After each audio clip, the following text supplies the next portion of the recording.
May I have your attention, please? Shabbat Shalom, everyone.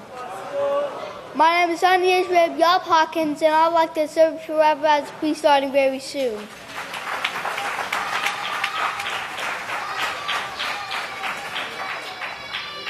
It's not a Friday seats for Sabbath services.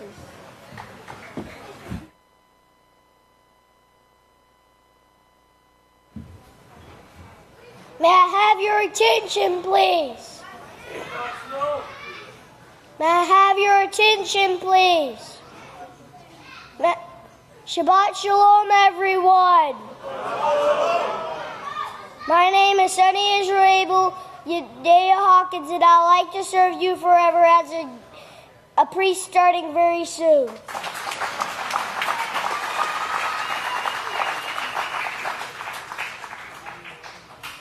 It's now time to start finding your seats for Sabbath services.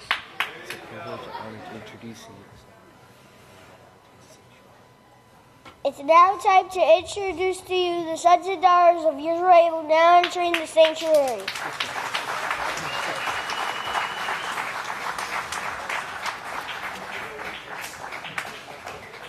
I would now like to turn it over to Sophia Hyler Hawkins.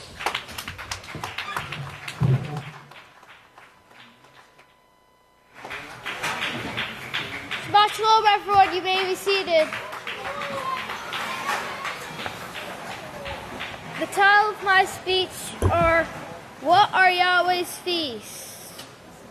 Yahweh lists his feast in Leviticus 23 for all to see. But what starts the feast? Please turn to Deuteronomy 16, verse 1, found on page 160.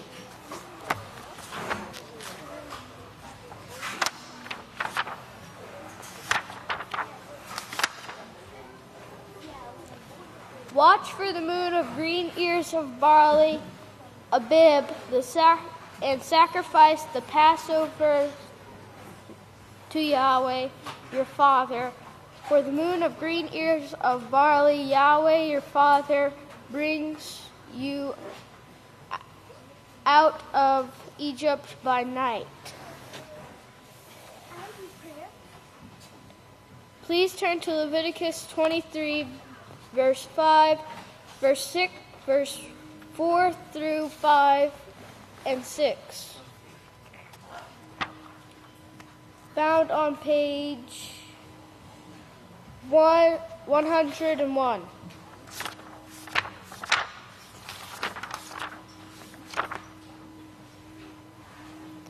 These are the feasts of Yahweh, his holy convocations, which you shall proclaim in their season. On the 14th of the first moon, between the two evenings, Yahweh's Passover sacrifice is to be killed. And on the 15th day of the same moon of the Feast of Unleavened Bread, Yahweh 7 days you must eat unleavened bread. Leviticus 23, verse 6 through 8 talks about the Feast of Unleavened Bread. Verse 21 tells us to keep the Feast of Weeks, also known as the Feast of Pentecost. Verse 24 through 25 speaks to us about the Feast of Trumpets. Leviticus 23, verse 27 explains the Day of Atonement, when we do without food and drink the whole day. This day we pray with sackcloth and ashes and ask Yahweh to draw us closer to him, and we humble ourselves and obey Father Yahweh. Verse 34 through 36 brings us to the Feast of Tabernacles and the last great day when we eat under the sukkah. Now that we know when the feasts are, where do we go to keep them? The great House of Yahweh in Abelin, Texas.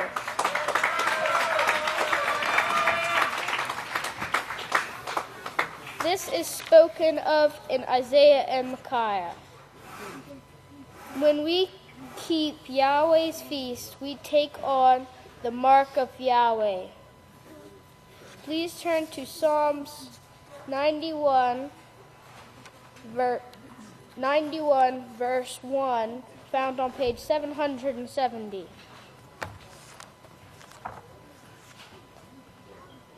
Found on page 470.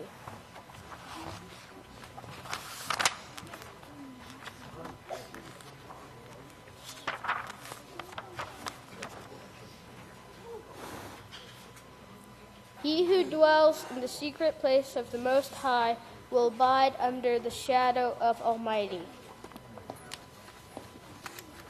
May I bless your understanding, and now I'd like to turn it over to the Southern Flavor for Tim.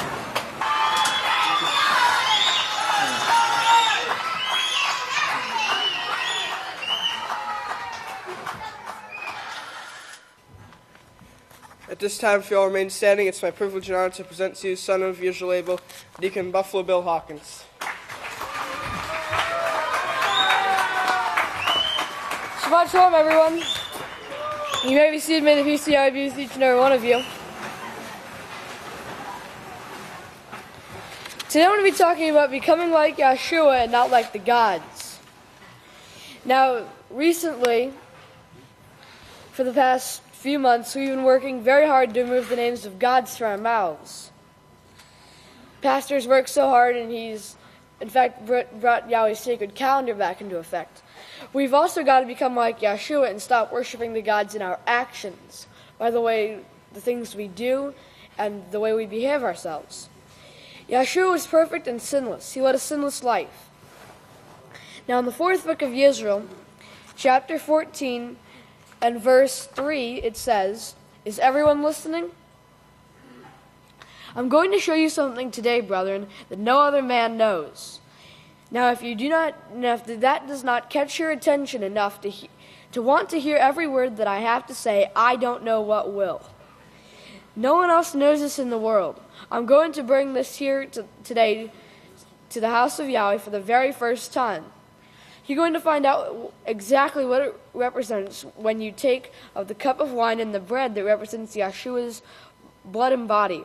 I'm going to show you why we do this, what it actually pictures in the future, and what you're doing when you take part of this.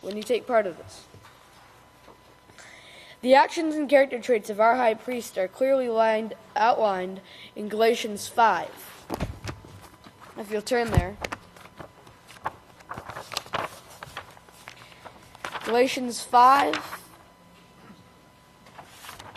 page 914. Galatians 5 and verse 22. The fruit of the Spirit is love, joy, peace, long-suffering, patience, kindness, righteousness, the faith, meekness, gentleness, humility, temperance, self-control. Such things are not against any law. But notice, and those who are Messiahs have sacrificed the flesh, the carnal mind with its passions and lusts. If we live in the Spirit, let us also walk in the Spirit. Now look at verse 26. Let us not become full of empty pride and ambition, not challenging nor defying one another, but not being jealous of one another. Now look at verse 13. Look up to verse 13. For you were called into liberty, brothers, but not liberty to be instruments of carnality, but through the love of Yahweh serve one another. For truly everything in the law through the plan of Yahweh has been accomplished through this. You will love your neighbor as yourself. But if you bite and devour one another, be careful that you are not consumed by one another. I say then, Walk in the Spirit, and you will not perform the lusts of the flesh, carnal passions. Yeshua never did this. In fact, he led a sinless life. He was peaceful, and he never started fights with people. This is what Yeshua focused on. Turn to Luke. Luke 2 and verse 41. Now every year his parents went up to Jerusalem for the feast of Passover. Once when he was 12 years old, they went up to Jerusalem for the feast as usual. But when the feast days were over, they left, but the boy remained behind in Jerusalem. However, Yosef and his mother did not know of it. But they, thinking he was in the traveling company, went a day's journey. Then they searched for him among their relatives and friends. But when they did not find him, they turned back to Jerusalem seeking him. Finally, after 3 days, they found him in the sacred precincts, sitting in the midst of the doctors, teachers of the law of Yahweh, both listening to them and asking them questions. And all who heard him were astonished at his understanding and his answers. When they saw him, they were amazed, and his mother said to him, "Son, why have you done this? Behold, your father and I have searched for you in great distress." He said to them, "Why is it that you have searched for me? Do you not know I must be about my father's business?" This is what Yeshua was thinking about, and this is what he was constantly had his mind on. Now, Yeshua's attitude of perfect righteousness was drilled into the apostles, and they echoed it and taught the same thing. In Philippians 2 and verse 5, it says, "Let this mind be in you, which was also in Yeshua Messiah, who, being in the form of Yahweh, did not think it was something to be seized up upon, to be equal with Yahweh, but abased himself, taking on the form of a servant, made like men, being born." Now Yeshua taught his disciples things, and he taught them things to do and what not to do. He taught them not to retaliate. He taught them to love their enemies. He taught them how to pray. He taught them to seek first the kingdom. He taught them that you cannot serve both Yahweh and riches. He taught them not to condemn others. He told them that if you asked, you would receive, if you asked for right purposes. We see this in Jacob, the book of Jacob. He taught them about the straight and narrow way. He taught them to beware of false prophets. And he told them who their real mothers, brothers, sisters were. He taught them that they were the people in the house of Yahweh. Never did he teach war and fighting like the world is teaching. Here's some headlines, some things that's been taking place that among the nations. Gun-wielding extremist kills 3 in rampage in South France. Of course, again, they're blaming it on ISIS. Europeans promise more steps against Russia over Britain spy attack. Russia names new weapons, claims it has surpassed American laser warfare. U.S. warship sails near disputed South China Sea.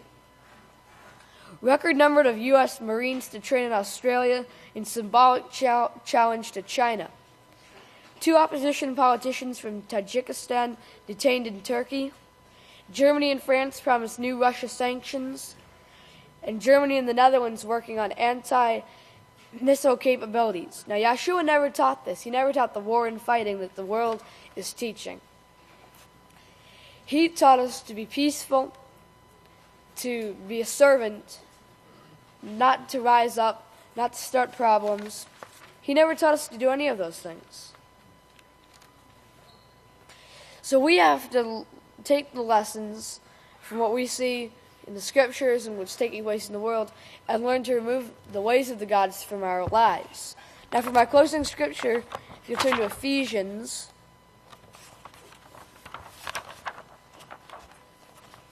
4 and verse 29. Let no corrupt communication, that's foul language, evil word, biting and devouring, that's name-calling, that's gossiping, that's all those things. Let no corrupt communication proceed out of your mouth, but what is righteous for the necessary upbuilding of the house of Yahweh, that it may minister blessings to the hearers. Let all bitterness, wrath, rage, anger, clamor, brawling, and evil speaking, gossip, slander, blasphemy be put away from you, along with all malice. And be kind to one another, tender-hearted, forgiving one another, just as Yahweh, for the Messiah's sake, has forgiven you. We have to get the names of gods out of our mouth, and we've also got to get the actions, the things that the gods teach out of our mouth. Because the whole world has been taught that the way of fighting and war, that's all been instilled into them until they've learned to do this. That's the only thing they know. We have to show them the different way. And so with this, I'll turn over to the next speaker, the great Khan David.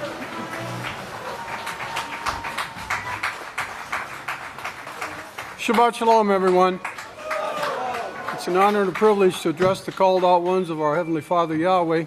Please be seated.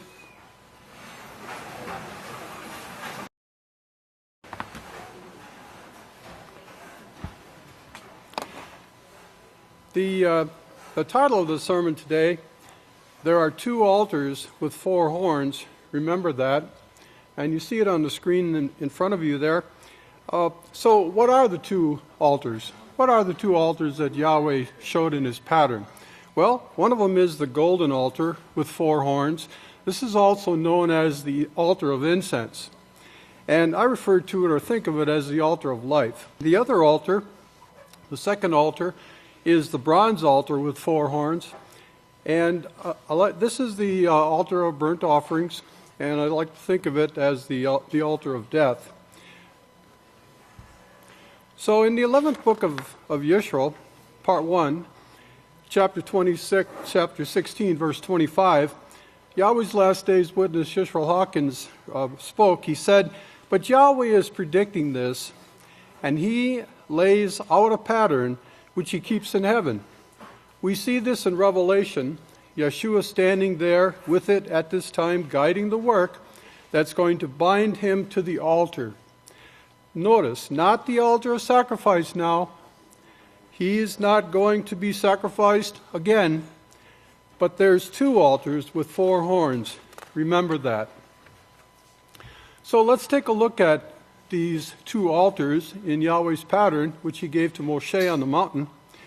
And in Exodus 25, verse 4, if you could turn there, "And Moshe spoke to all the congregation of the children of Israel, saying, This is what Yahweh commanded, saying," in verse 10, "All who are skilled among you shall come and make everything Yahweh has commanded."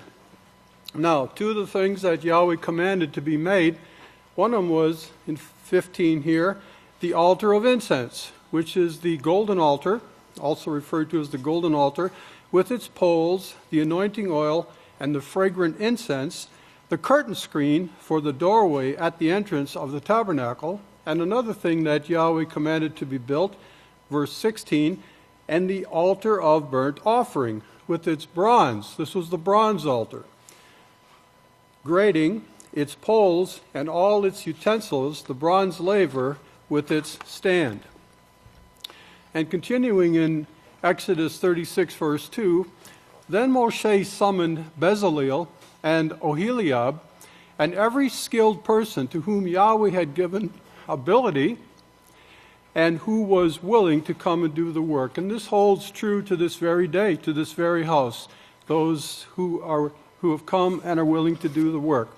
Now in verse 25 here, "So these craftsmen made the incense altar, the golden altar, out of acacia wood." Now acacia wood is a family of wood type, and here in the state of Texas, in the United States Southwest, we have a type of tree called a mesquite tree, and this is a type of acacia wood, the mesquite. This altar was square. It was a cubit long and a cubit wide and 2 cubits high. Now the Hebrew cubit is 18 inches, so this was 18 inches wide, 18 inches long, and 3 feet high, 36 inches high. Notice its horns were made with 1 piece with it, so it had 4 horns. He overlaid it with pure gold. That's why it's also referred to as the golden altar, the altar of incense. and all the sides, and the horns were overlaid with pure gold. And he also made a gold molding around it. He made 2 rings of gold for it, below the molding, 2 on opposite sides, to hold the poles used to carry it. Remember, they had to transport all of the things in the wilderness of Sinai from place to place. Now, this is a picture I downloaded off the internet showing a representation of this golden altar. You see it's about 18 inches square, 18 inches at the base, about 36 inches high. It's got a molding around the top with the 4 horns, and it's got 2 poles, each with 2 rings for carrying the altar from place to place. Now, in Exodus chapter 38, we have the second altar that Yahweh had in his pattern. Exodus 38, verse 1. He built the altar of burnt offering of acacia wood, and this one was a little larger. It's 3 cubits high, 5 cubits long, and 5 cubits wide. So it was about 4.5 feet tall, about 7.5 feet wide and long. He made its horns on all 4 corners, so the horns of the altar were all of one piece. Notice he overlaid the altar with bronze. This was the bronze altar, the altar of offering, burnt offerings. He made the grating for the altar a bronze network to be under its ledge, coming halfway up the altar. He cast 4 rings to hold the poles with the 4 corners of the bronze grating. He made the poles of acacia wood, or mesquite-type wood, and overlaid them with bronze. He inserted the poles into the rings so they would be on the sides of the altar for carrying it. He made the altar hollow with boards. Now, here's a picture. When I look at this picture, it reminds me of our great high priest Yeshua bound to the altar of death.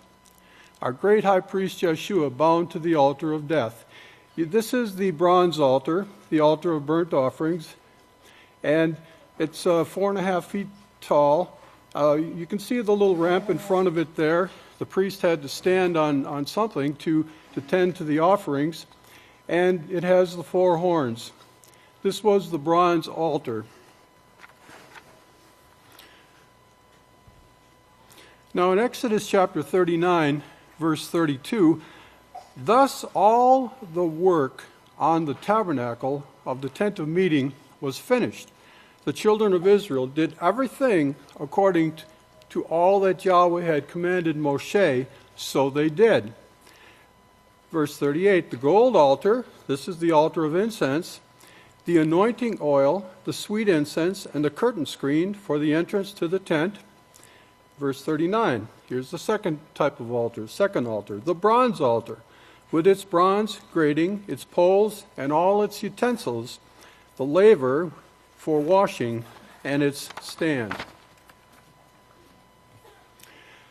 And then in Exodus chapter 40 and verse 5, they placed the altars in their appropriate positions where Yahweh instructed these to be put.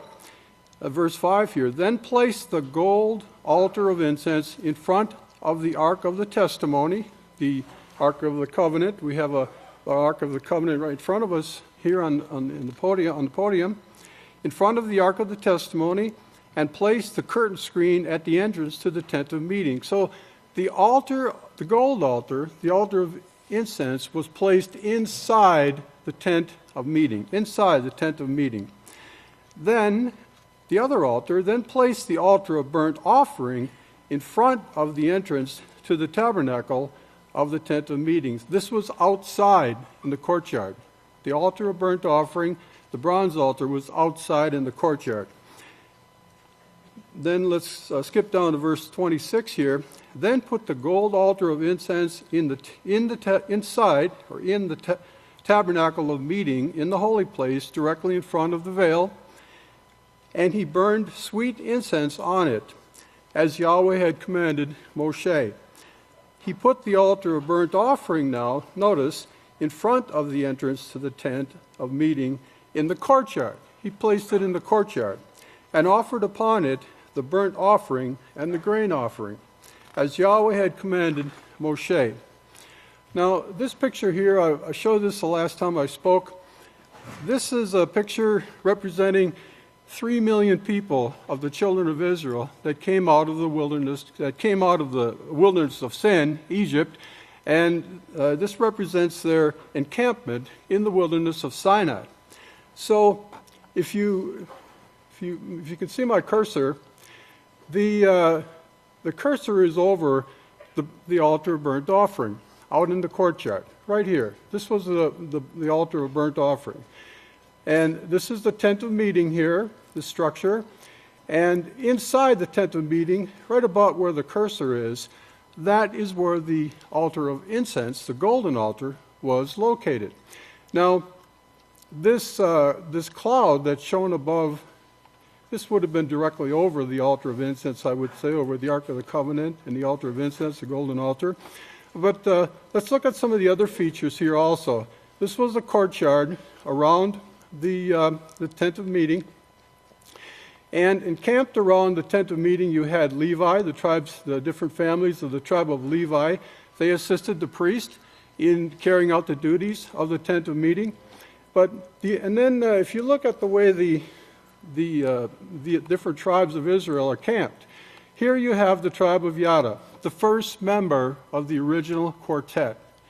The tribe of Yada, his symbol was the lion, with the tribe of Issachar and Zebulun. And then here to the west, the tribe of Reuben, the second member of the original quartet, with the tribes of Gad and Simeon.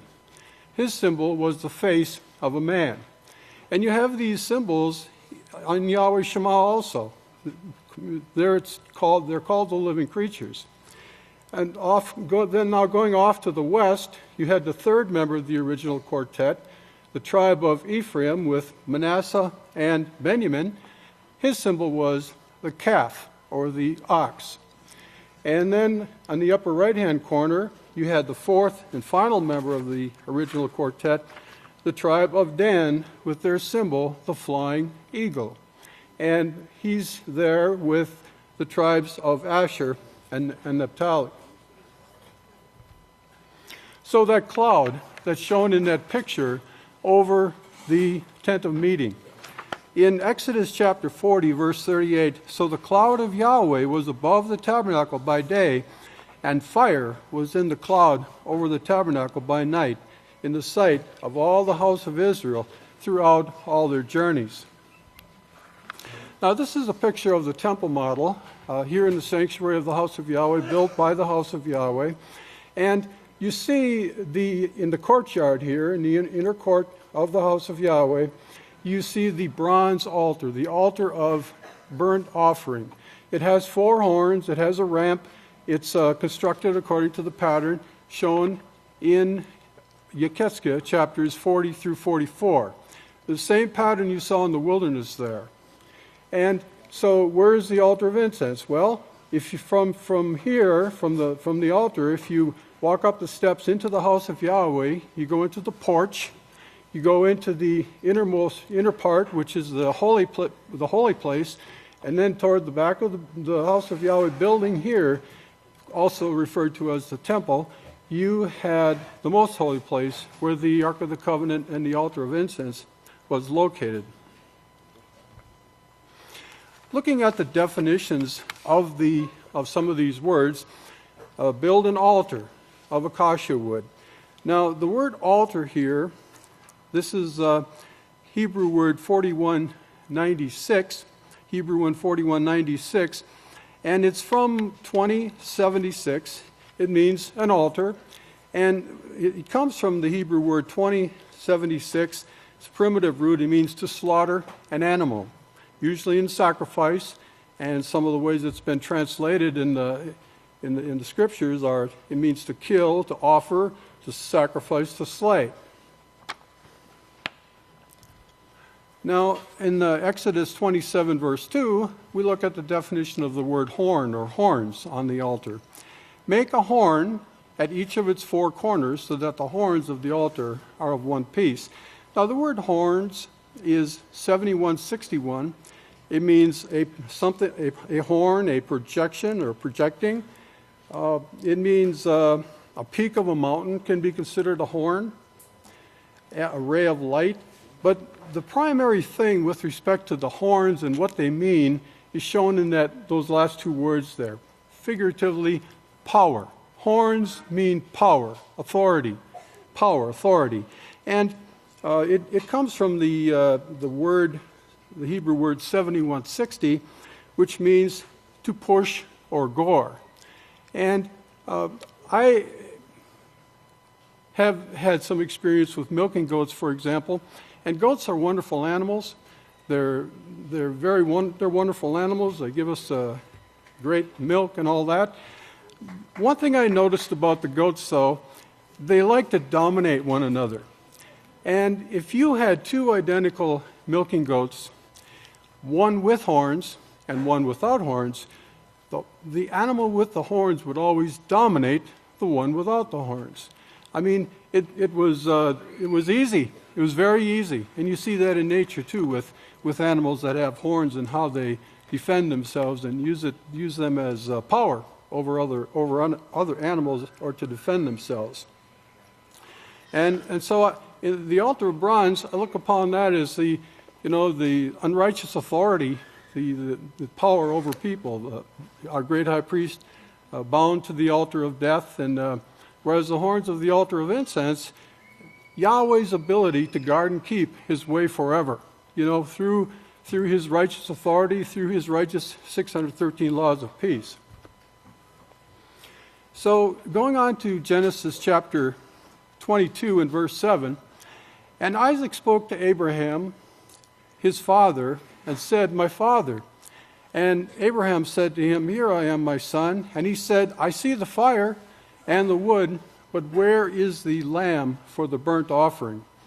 And Abraham said, "My son, Yahweh will provide for himself the lamb for the burnt offering." Now, pastors brought this out in Yeshua's memorial sermons, and this is a prophecy that of our great high priest Yeshua, what he would do, that he was coming in a later time in history from where Abraham was here. But Abraham knew this prophecy, and the two of them went on together. Now, and so Yeshua, the Lamb of Yahweh, if you look at Yochanan 1 verse 29, the next day Yochanan saw Yeshua coming toward him, and he said, "Behold, the Lamb of Yahweh who takes away the sin of the world." In 1 Kepha chapter 1, knowing that you were not redeemed with corruptible things, such as silver or gold. We can't take any of that. I mean, when a person passes away, they're not taking any silver or gold with them. What we take with us is our reverence of Yahweh and the works we've done in serving Yahweh. Such as silver and gold from your idolatrous ways of life, handed down to you by tradition from your forefathers. But notice, with the precious blood of Messiah, that's how we're redeemed. That's how we're redeemed, with the precious blood of Messiah. Notice, as of a lamb, without blemish and without spot, who truly was foreordained in Yahweh's plan before the foundation of the world, but was manifest in these last times for you. Manifest for us in these last times. Who, through Yeshua, we do believe in Yahweh. We do believe he can convert us to be a perfect being like our great high priest Yeshua, who raised him up from the dead and gave him glory, that your faith and hope might be in Yahweh. Now, you saw a part of this picture previously. You have the altar of burnt offering there in the center, the bronze altar, with the lamb being offered. And to the right there, you have the laver, which the priests use for washing their hands and feet. And on the left there, that is a representation of the golden altar, the altar of incense. So you see the relative sizes of the two. The bronze altar was larger than the golden altar, the altar of incense. Now, in the title of this next slide here is righteous Abel, and Zechariah the son of Berechiah, and Yeshua Messiah, all bound to the four horns of the altar of death. Pastor's spoken about this many times in sermons, about the binding of our high priest Yeshua to the four horns of the golden altar of death. And, okay, let's see. In Matthew 23, verse 35 here, so that you, quartet, I added the word quartet there. Yeshua speaking to the Pharisees, Sadducees, the Essenes, and Herodians there. But he's saying, so that you, quartet, may come all upon you, may come all the righteous blood shed upon the whole earth, from the blood of righteous Abel to the blood of Zechariah, the son of Berechiah, whom you murdered between the porch and the altar. Truly I say to you, all these things will come upon this generation. And if you look at verse 27, verse 9 here, then was fulfilled that which was spoken by Zechariah the prophet, saying, so they weighed for my price, Yeshua's price, 30 pieces of silver, that considerable price, that I was valued by them, whom they, of the children of Israel, the quartet, had agreed to pay. Now, this next picture, it's a picture of the temple model built by the House of Yahweh here. It's in the sanctuary here. But here you see the bronze altar, the altar of death, the altar of burnt offerings, the altar of sacrifice. And you see here the steps leading into the House of Yahweh, also referred to as the temple. But this first part here, entrance, was the porch. So where did the quartet murder Zechariah the son of Berechiah? Somewhere in here, between the porch and the altar, is where he was murdered. In the 11th book of Yisrayl, part 1, chapter 24, verse 14, Pastor taught us here, he said, anyway, Daniel 2:44, in the days of this quartet, if you want to put quartet there, that's what this stupid thing here represents, in the days of this quartet, and that's what this represents, these four powers that have grown worse. They were the worst ever when the Roman army and the Roman Empire here took the lead, and the last part of this quartet took over the three powers. I'll show you that. And then became the fourth leading power, combining all the strengths of the four horns.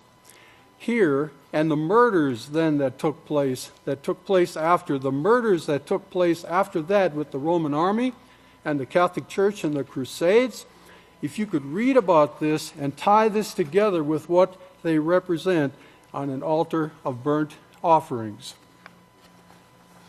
So let's look at this quartet that Pastor is referring to here, that Daniel saw, that King Nebuchadnezzar had a dream, and Daniel interpreted for him. The prophet Daniel's interpretation of the dream of King Nebuchadnezzar of Babylon. The great image that King Nebuchadnezzar saw in Daniel chapter 2, and this is the quartet. He saw the quartet in this phase in history. The first kingdom was Babylon, and it was represented by the head of fine gold in the image that the king saw. The second kingdom was the Medes and the Persians, and they took over from Babylon. They conquered Babylon. The Medes and the Persians, their symbol was the arms of silver. The third kingdom, which took over, conquered the Medes and the Persians, was Alexander and the Grecian Empire, the Greeks. Their symbol was the stomach and thighs of bronze. And the fourth and final kingdom, which we're living in today, we see that in the world with the modern day quartet, the Romans, and their symbol was in this image the legs of iron and the feet of part iron and part clay. And so this is what Pastor is referring to. The one today is the worst ever, and it's a combination of the previous, all four of these kingdoms. In Daniel chapter 2, just to finish out this part about this quartet that Pastor is describing. And in the last days of these kings, today, this very day, this very generation that we are, that under Yahweh's last witness, Yisrayl Abel Hawkins, this generation right now, and in the last days of these kings, Yahweh in heaven will appoint a kingdom of priests, which will never be destroyed, nor will the kingdom be left to another people, but it will break to pieces and consume. We're going to pick up the pieces. We're going to pick up the pieces of this dying world and consume all these kingdoms, and it will stand forever. Just as you saw that the stone was cut out of the mountain without hands, and that it broke to pieces the iron, the bronze, the clay, the silver, and the gold, so the great Father Yahweh has made known to the king what will come to pass hereafter. The dream is certain, just as every prophecy is certain, and its interpretation is sure. Now, in these last days, we have the modern day quartet. And from Wikipedia, it says the quartet on the Middle East, or the Middle East Quartet, is a foursome of nations and international and supranational entities involved in mediating the peace process in the Israeli-Palestinian conflict. The quartet are the United Nations, the United States, the European Union, and Russia. And of course, this contains every nation in the earth, every one. The group was established in Madrid in 2002 as a result of escalating conflict in the Middle East. Now, in 2011, on a Prophetic Word magazine, Yahweh's Last Days witness, Yisrayl Hawkins, he asked the question, the quartet, will they succeed in bringing peace? Well, the answer to that is they will sign a peace treaty in 1993. They will put the peace treaty back into action, but they will never bring peace to this earth. In fact, they will be responsible for the destruction of 4/5 of the earth's population. From the 11th book of Yisrayl, part 2, chapter 18, verse 31, and Pastor is speaking here, he says, "But we have 4 horns here, and we also have 4 great powers bringing this curse in these last days. Their end is shown, if their intentions were right." He didn't show the horns now until he got to Moshe, and he showed the altar of death that represents sin. We need to understand that the altar of death represents sin. It represents the cost, the price of sin, as we're preparing for Yeshua's memorial. And the slaughter of 4/5 of the earth's population in these last days is brought about by these 4 powers here. But he shows their intentions of depopulating the earth to 2 billion people.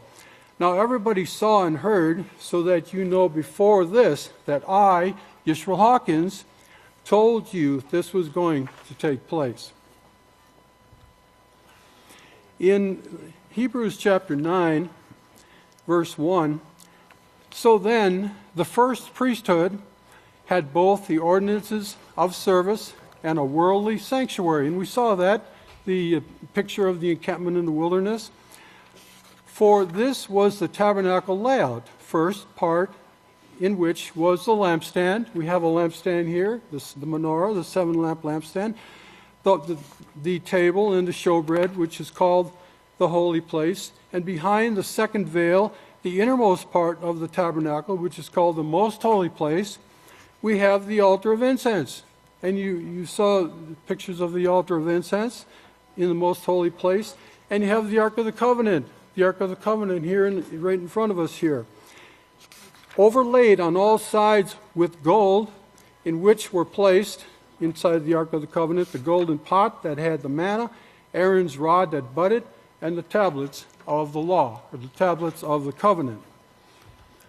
And from the 12th book of Yisrayl, part 2, chapter 14, verse 3, Pastor spoke and wrote here, "Let's turn over to Micaiah, because Yahweh said nothing would be held from them."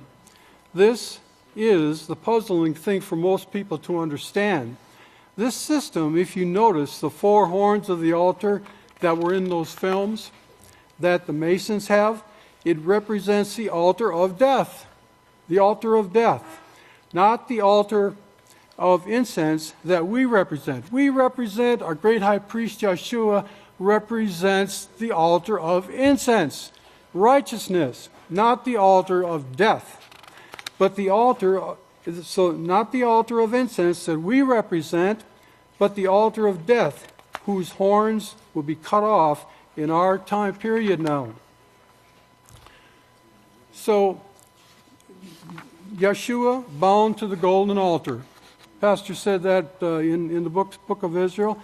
Yeshua is no longer, he was bound to the altar of death once for all, for us, but never again. Now he's bound to the golden altar, the altar of incense. In Hebrews chapter 9 and verse 11, but the Messiah came near as a high priest over the righteous things to come, with a great and more perfect tabernacle, not made with hands, that is, not of this creation, nor through the blood of goats and calves, but through his own blood. He entered the most holy place once for all, having obtained eternal redemption. And we have that very opportunity here at the great house of Yahweh. For if the blood of bulls and goats and the ashes of the red heifer, sprinkling the unclean, sanctifies for the purifying of the flesh, and this is the final scripture here, Yeshua bound to the golden altar, Hebrews 9 verse 14. How much more effective will be the blood of Messiah than the blood of bulls and goats, who through the eternal Spirit, Yahweh's Spirit holy, his plan, offered himself without spot to Yahweh. So what do we have the opportunity to do? Purge your conscience from dead works to serve the living Father. May Yahweh bless your understanding.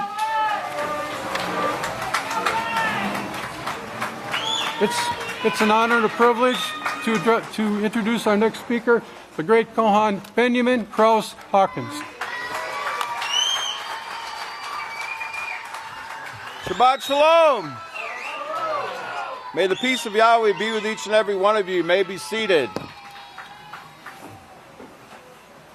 You know, remember numbers that were brought before about that four ruling religions, 666, slaughter, 666, altar of death, 666. Keep these things in your mind. And then I also want to remind you to go back and read those sermons from 12:24:16 and 12:31:16 regarding that altar that the great Kohan just spoke about, the altars.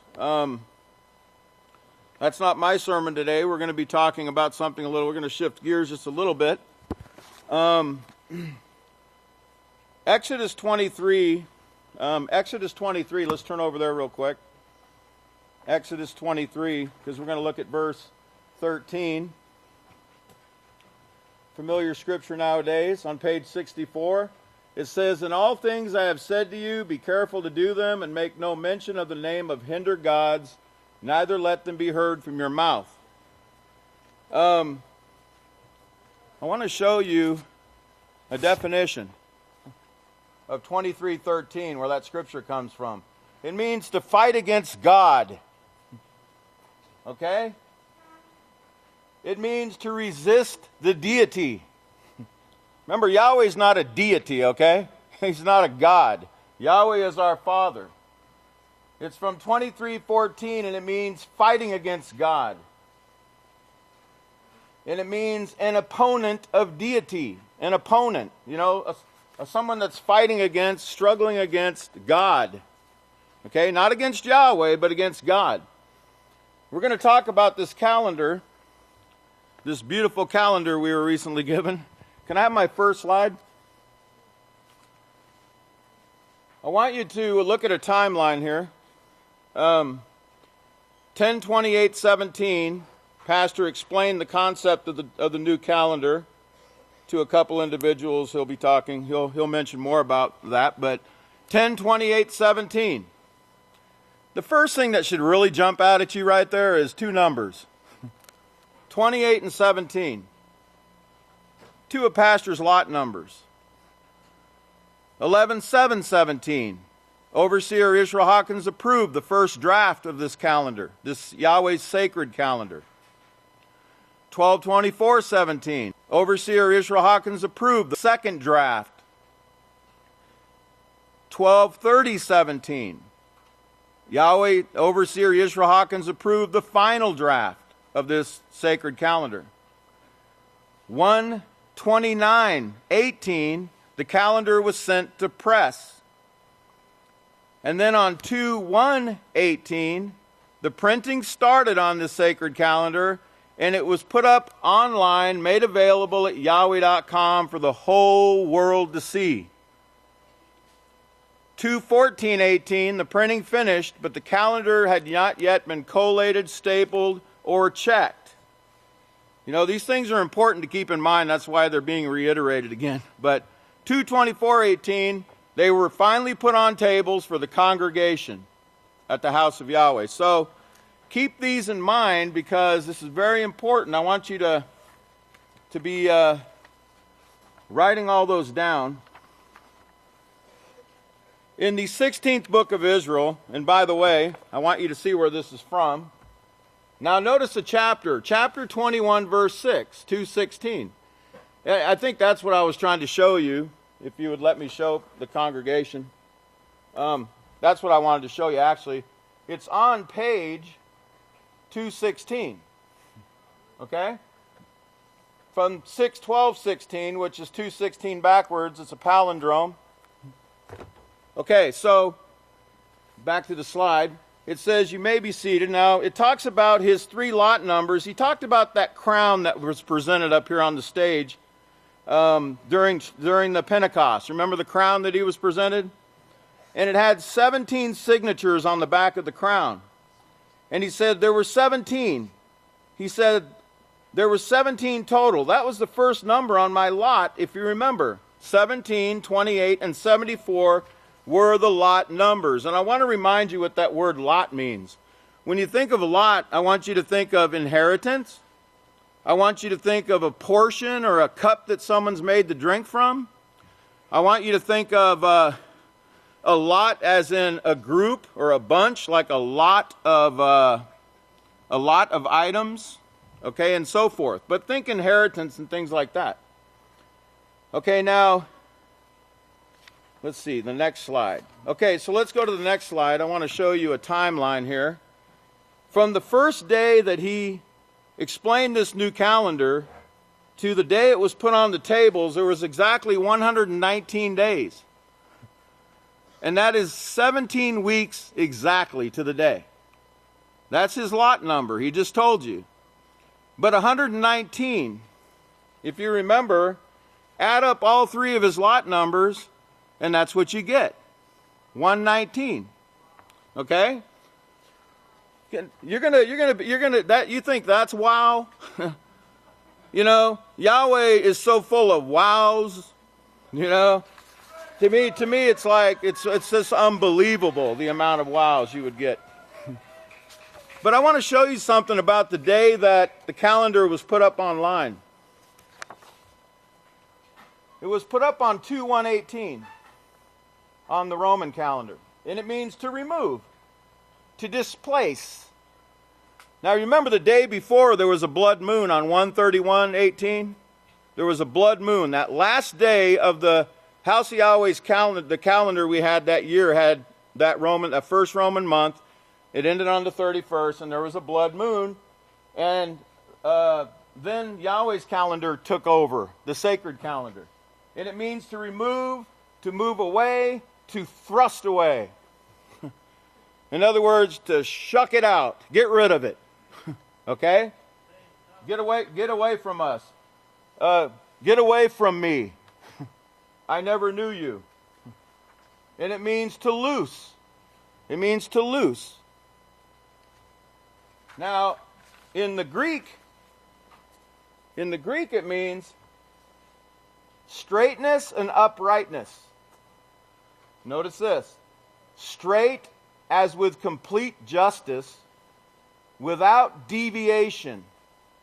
This word is used only one time in Hebrews 1:8, and that's where it talks about a scepter of righteousness is the scepter of his kingdom. Okay? I want you to think about that word scepter or rod or branch. It means it means an impartial and righteous government. And it's from this word here, Greek ethos, it's 2117, and it means straight. Straight of direction as opposed to crooked. You know, the crooked paths that they have made for everyone in this world? There's somebody responsible for making these crooked paths straight. Okay? Well, Yahweh's doing it with Yahshua, our high priest, but he's using a man on this earth. Okay? Now I want you to get this. This root correlates to the Old Testament Yasar on word number 3474. Now this is where it really gets interesting. You should be familiar with this word.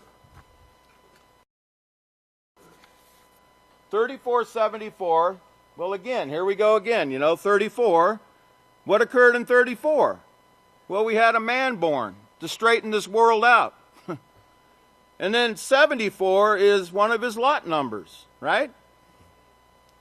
And it means to be smooth, to be straight or right, agreeable, to fix straight. Agreeable, make smooth, pleasing, pleased, smooth, straight. In an ethical sense, to be pleasing and agreeable and right, straightforward, upright. It's used in Isaiah 45:2. Okay, and we're going to go there in a minute. But here's the word right here. Okay, it's used in these various forms, but here it is right here. Okay, the one we're looking at, 3474. 3474. Where does that come from? I remember explaining this before. It comes from this word here, actually, too. 3484. Yeshurun. Yeshurun, Isaiah 44:2, my beloved Israel. Okay? And Yeshurun means upright one. 34, the year the witness was born. 84, how old is he this year? 84. It's used in Isaiah 44. Let's turn over to Isaiah 44 real quick.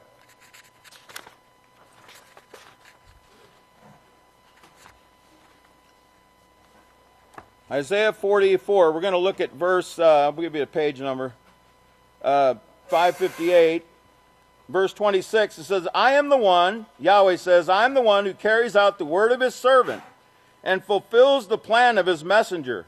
The one saying of Jerusalem, she shall be inhabited, and of the cities of Yada they shall be built, and her ruins I will restore. The one saying to the watery deep, be dry, and your streams I will dry up. The one saying for uprightness, the one being my shepherd, who will accomplish all my purpose, who will say to Jerusalem, you shall be rebuilt, and to the temple your foundation shall be laid. Chapter 45. Remember, the great Kohan Yehuda explained these to you, what Cyrus meant. Remember that? This is what Yahweh says to his anointed for uprightness, whom I have taken by his right hand to subdue nations before him. Yes, the strength of kings I will reveal, to open the doors before him, and the gates will not be shut. Now listen here. I will go before you, and those who are being honored, sitting right here in front of me right now, and everyone that's following Yisrael Hawkins and following the teachings, and those who are being honored, I will make their way straight. There's that word. Look, side note B. See side note B, the number? 3474. To be straight or even, right, pleasant, fit, be right, be straight, be upright. The upright one, Yeshurun. Turn over to Galatians chapter 4 now. Can you go to the next slide, please? Next slide. Galatians chapter 4. Because there's a counterfeit out there we need to talk about.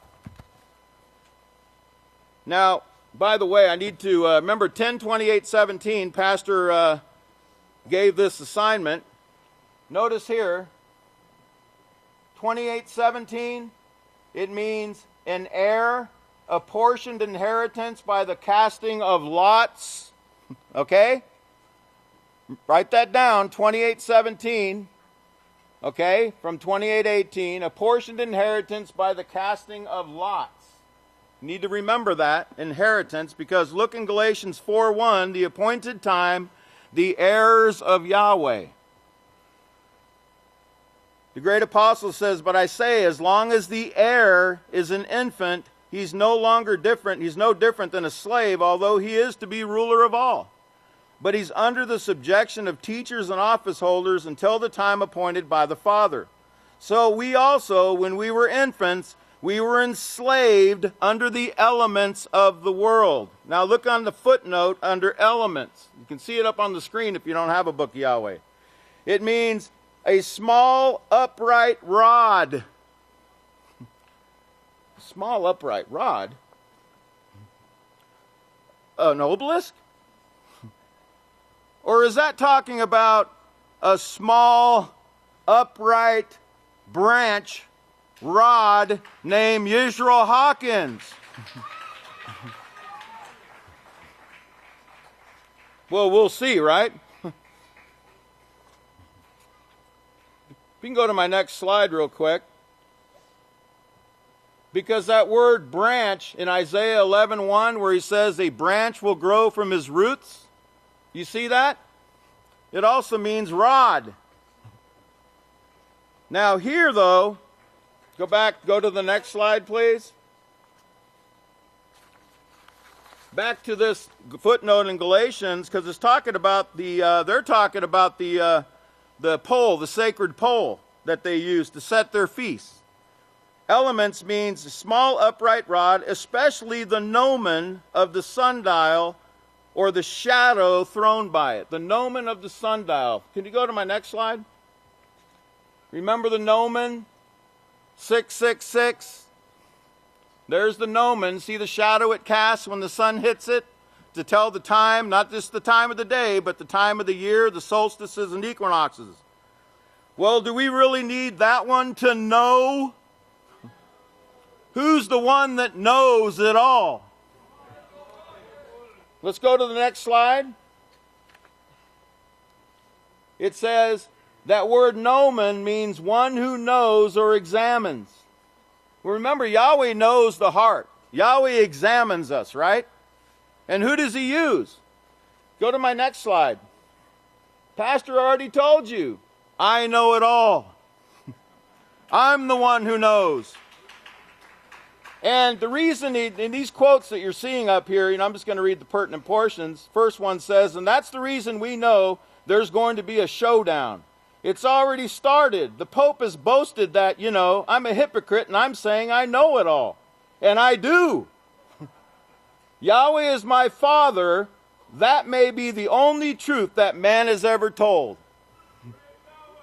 And the next quote says, now he denies them and he's talking about the Pope, he denies them and he's making slurring remarks against the man who knows it all, as he puts it. The one who says he knows it all. Well, I can say that because my high priest, Yahshua Messiah, does know it all and Yahweh knows it all. Praise Yahweh.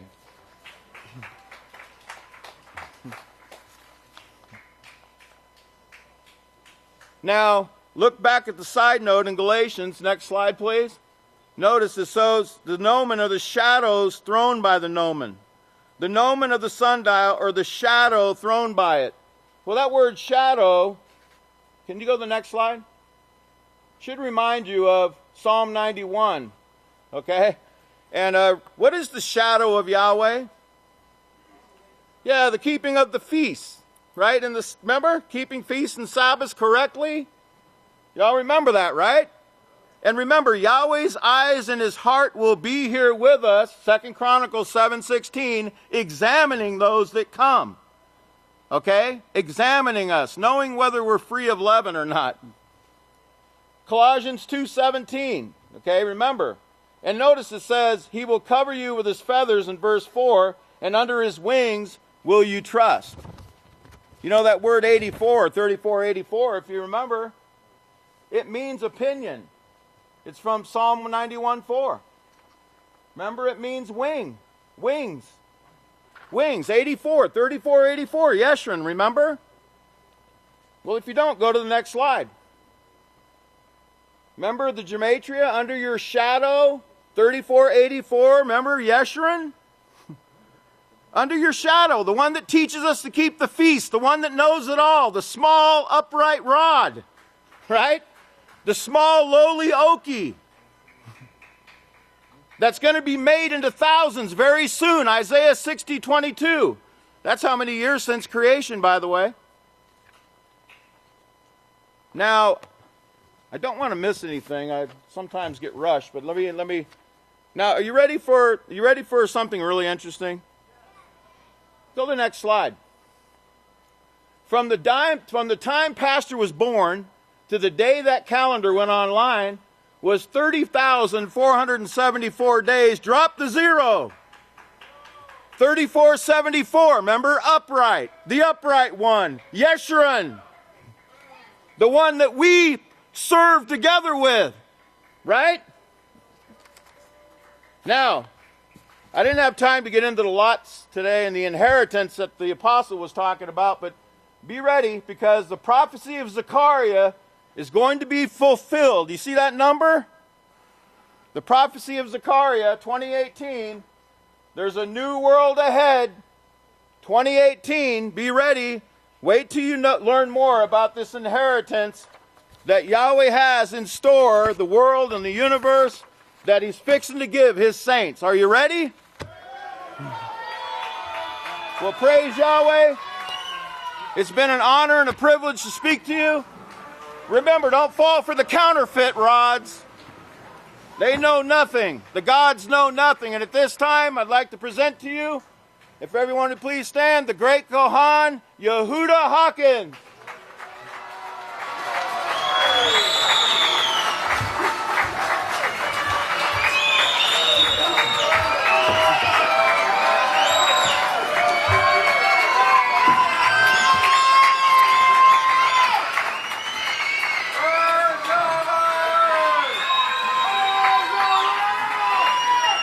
Shalom. Please be seated.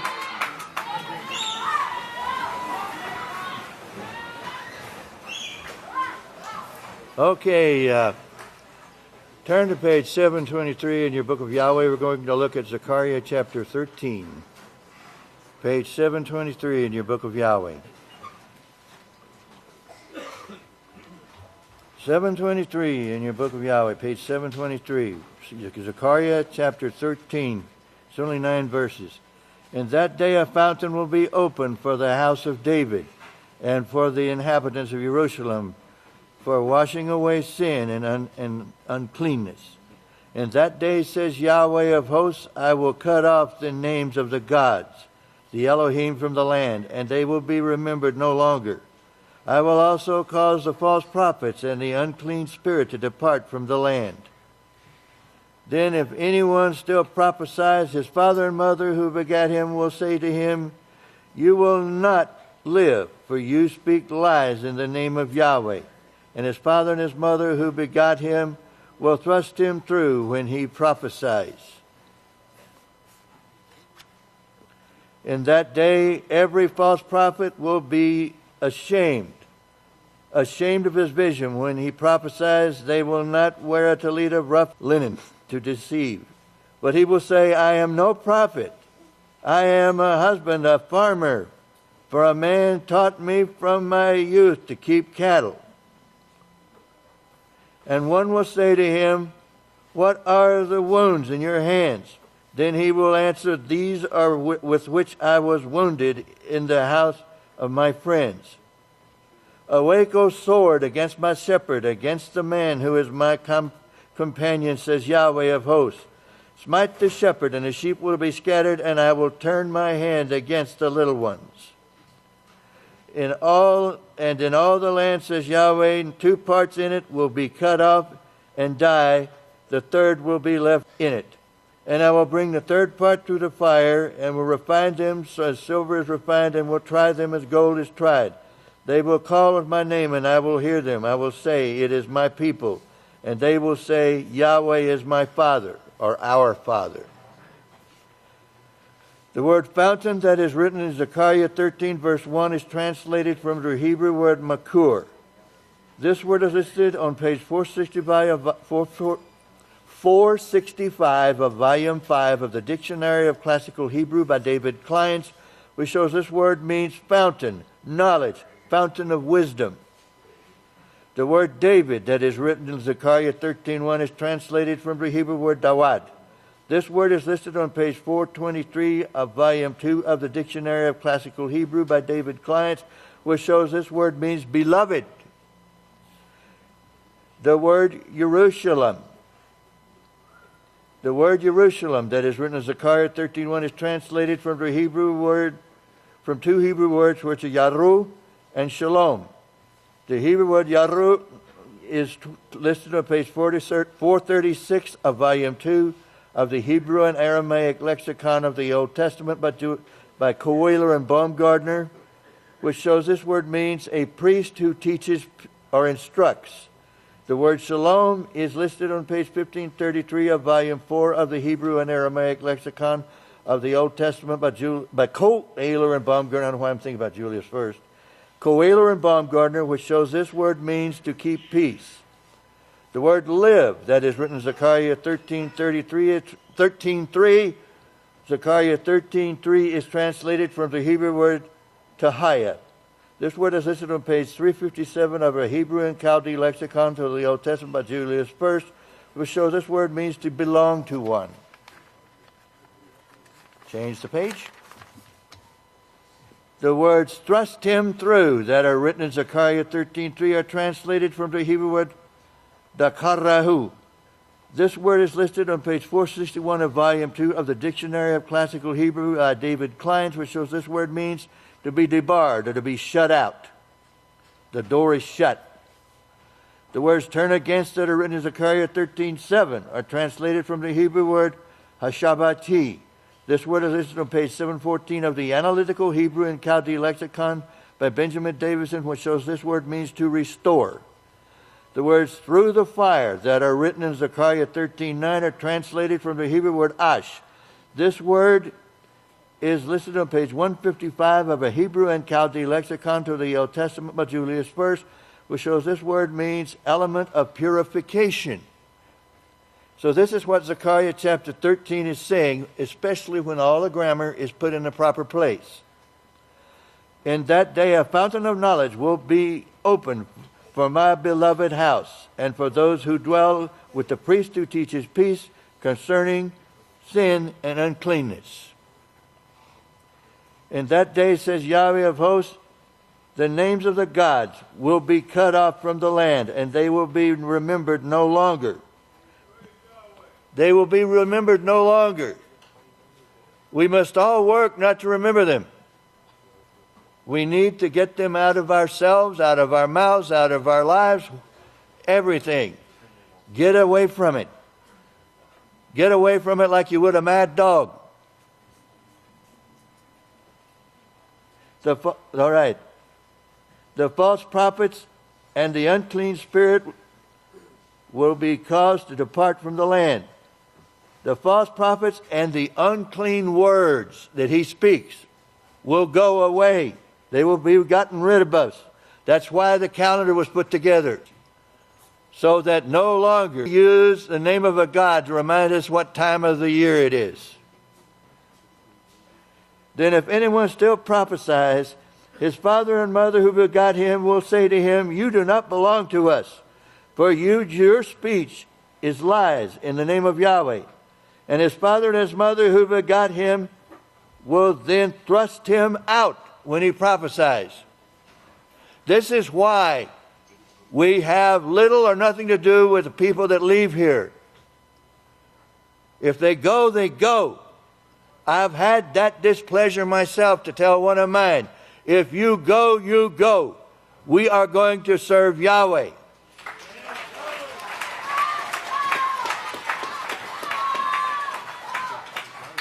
In that day, every prophet, a false prophet, will be ashamed of the vision when he prophesies. They will not wear it to lead, of rough linen to deceive. In other words, they will come and say, hey, I'm one of you, when they're not. But he will say, I am no prophet. I am a husband and a farmer. For a man taught me from my youth to keep cattle. Maybe that's when some famous universities like A&M, Tech, State came into being. These guys went over there to start raising cattle, hogs, anything else that can get you into trouble. And concerning Messiah, one will say to him, what are these wounds in your hands? And he will answer, these with which I was wounded in the house of my friends. Or as the psalmist says, oh, my friend that ate bread sitting with me. And the sword will awaken against my shepherd, against this man. Who is my companion, says Yahweh of hosts. Smite the shepherd, and the sheep will be scattered, but by my hand the little ones will be restored. In all the land, says Yahweh, 2 parts of it will be cut off and die, and the third will be left in it. And I will purify the third part, and they will be refined like refined silver, and their hearts will be like tried gold, where the dross is poured out as tried. They will call with my name, and I will hear them. I will say, it is my people, and they will say, Yahweh is our Father. I know it's hard. That scripture sounds very rough, where it says the parents will put a false prophet out of their own house. But remember what Yeshua said on page 739 of Matthew 12, verses 46 through 50. While he was still talking to the people, behold, his mother said to him, his mother's brother stood outside, desiring to speak with him. Okay, there we go. Then one informed him, saying, behold, your mother and your brothers stand outside, desiring to speak with you.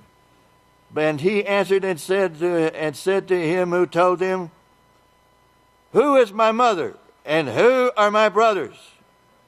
Then he stretched out his hands toward his disciples and said, behold, my mother and my brothers. I've had to tell one of mine that. Many of you have gone through the same thing. But remember what Yeshua said. For whatever you give up, Yahweh will reward you 100 times as much. Brothers and sisters, Zechariah is telling you the same thing. The calendar, try to get used to it. I'm working on it. It's not fun. But I'm talking about the hassles, not the calendar. But if Yahweh is with us, what or who can be against us? And that's what it's all about. And remember, you lose a family member, it falls away, or they walk away, you have to tell them to leave. Remember, there are all these brothers and sisters right here who are there for you. May Yahweh bless your understanding. And I turn the services over to the great Kohan Ilya Hawkins as soon as I get all this stuff put out here.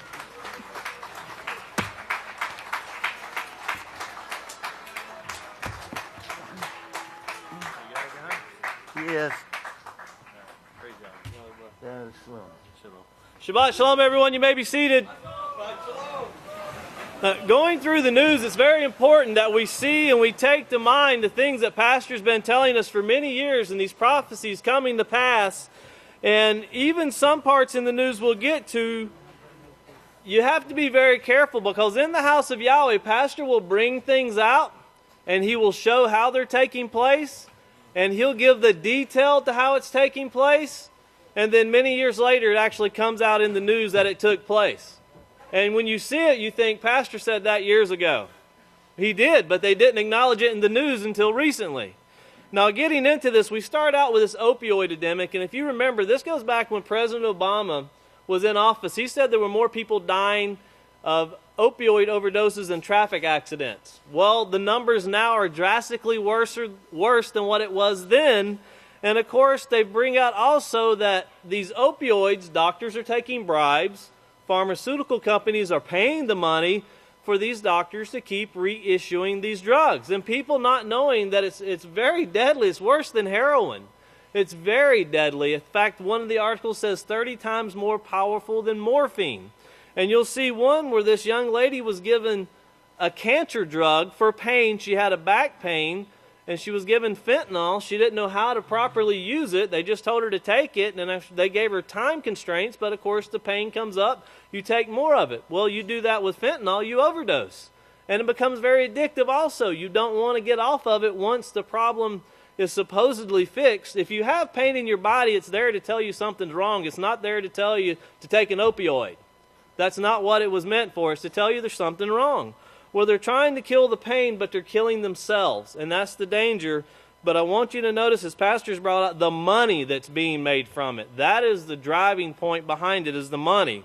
And then Nicholas Cruz. This is the young man that was accused of shooting up a school in Florida. He was indicted on 17 murder charges. Watch how they make him, they talk about him, he's talking, he's giggling, he's laughing, looking at the wall. And then he did the craziest thing he could possibly do. He asked for a Bible. And they make it sound like, yep, he's totally insane now because now he's wanting to read his Bible. Well, that's what he should be doing. He's a product of this system. He turned out to be exactly what this system created him to be. Now, reading that Bible will help him get his mind back focused toward right things, along with guidance from the House of Yahweh. But it's a great start that he asked for it. And then North Korea, I'm sure you've heard in the news now where they're wanting to have talks with the United States, with South Korea. They're wanting to talk, negotiate. The United States has said that they're willing to negotiate. In that being said, we take you back. Now, these articles we played back in May. If you remember, when the Archbishop of South Korea went to the Vatican and he requested for the Pope to get involved in the troubles that were taking place on the Korean Peninsula. And if you remember, the Pope told the Archbishop that dialogue must take place before force can be used. Now, also, if you remember, the ambassador, when he was put into office, carried a letter from the President of South Korea and presented a letter, but also his credentials, showing the Vatican, this is why I'm important and I'm the right man to be used. Well, of course, both of them went with a letter, and the Vatican is involved. Everything you see, remember that beast, the first beast who gives authority to the second beast, but the Vatican is involved in these things. Don't think they don't have their hand involved. And then situations taking place with Russia. If you watch right now, Russia is being accused of every foul thing a country can do, from poisoning people in other countries to messing with elections. Anything that can be said is being said. Now, what's not being said, and you will see, I'm sure, by the end of the feast, Russia is putting out a lot of documentaries on the pedophilia and the corruption of the Vatican. Now, RT is a state-sponsored. That's sponsored by the government, so it's being put out there. And I have to say, it's much better than the other news source that put out something on the Vatican. This one has a lot of truth to it, showing how this is a very disgusting act that needs to be stopped, but it is the system in the Vatican itself that's promoting such a thing. Also, moving on, you've probably seen where the Dow dropped this last week, and you hear rumors of wars, these trade wars. Make sure to understand that what you hear when you hear tariffs, we won't get into it too much at this time, but when you hear tariffs, that's nothing more than taxes, country paying taxes to put something into another country. Well, the United States and China are negotiating this level of taxes, and of course this tribute being paid to sell product. But the important thing that China says that if the United States starts a trade war, they will fight it to the bitter end. Now, these billion-dollar companies will see this problematic situation come in first.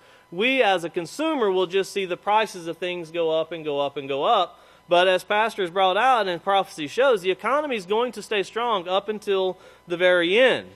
Also, President Trump showing this last week, announcing a huge arms sales to Saudi Arabia. More arms sales. Now, if you watch that, he uses that as part of his job creation. Selling these weapons to Saudi Arabia creates jobs for Americans. But look at the amount of weapons that are sold, and look at the reaction of the Prince of Saudi Arabia as they're talking about the money that's being spent. He takes pure pleasure in seeing the billions and it being said how much money they have. And then also pay close attention with how much the White House is in unity with the President of the United States, where the White House says that there will be no calling Vladimir Putin and congratulating him on his presidential win. And then watch what President Trump does. Pay close attention, because there's so many things going one way or another. And then at the very end, the most important part, if you remember, in 2007, Israel bombed a nuclear facility in Syria on the banks of the Euphrates River. Pastor brought that. We showed that. It took place right along with the nuclear baby, just like Pastor said it would, down into minute detail. Don't forget that Ehud Olmert, he was the prime minister at that time. He had just come to the United States in May, that Roman month of May, the 22nd. He was here. And then, of course, we had June and September. September 6th, they dropped the bomb. All of these things were brought out in the House of Yahweh. But did you know it was only this week that Israel admitted to it? It has never been acknowledged, but in the House of Yahweh, we've known about that for years. The world is just catching up to what Yisrayl Hawkins has been bringing. At this time, if we could please go ahead and play the news. Pay close attention. The news you're about to see is fulfilling Bible prophecy.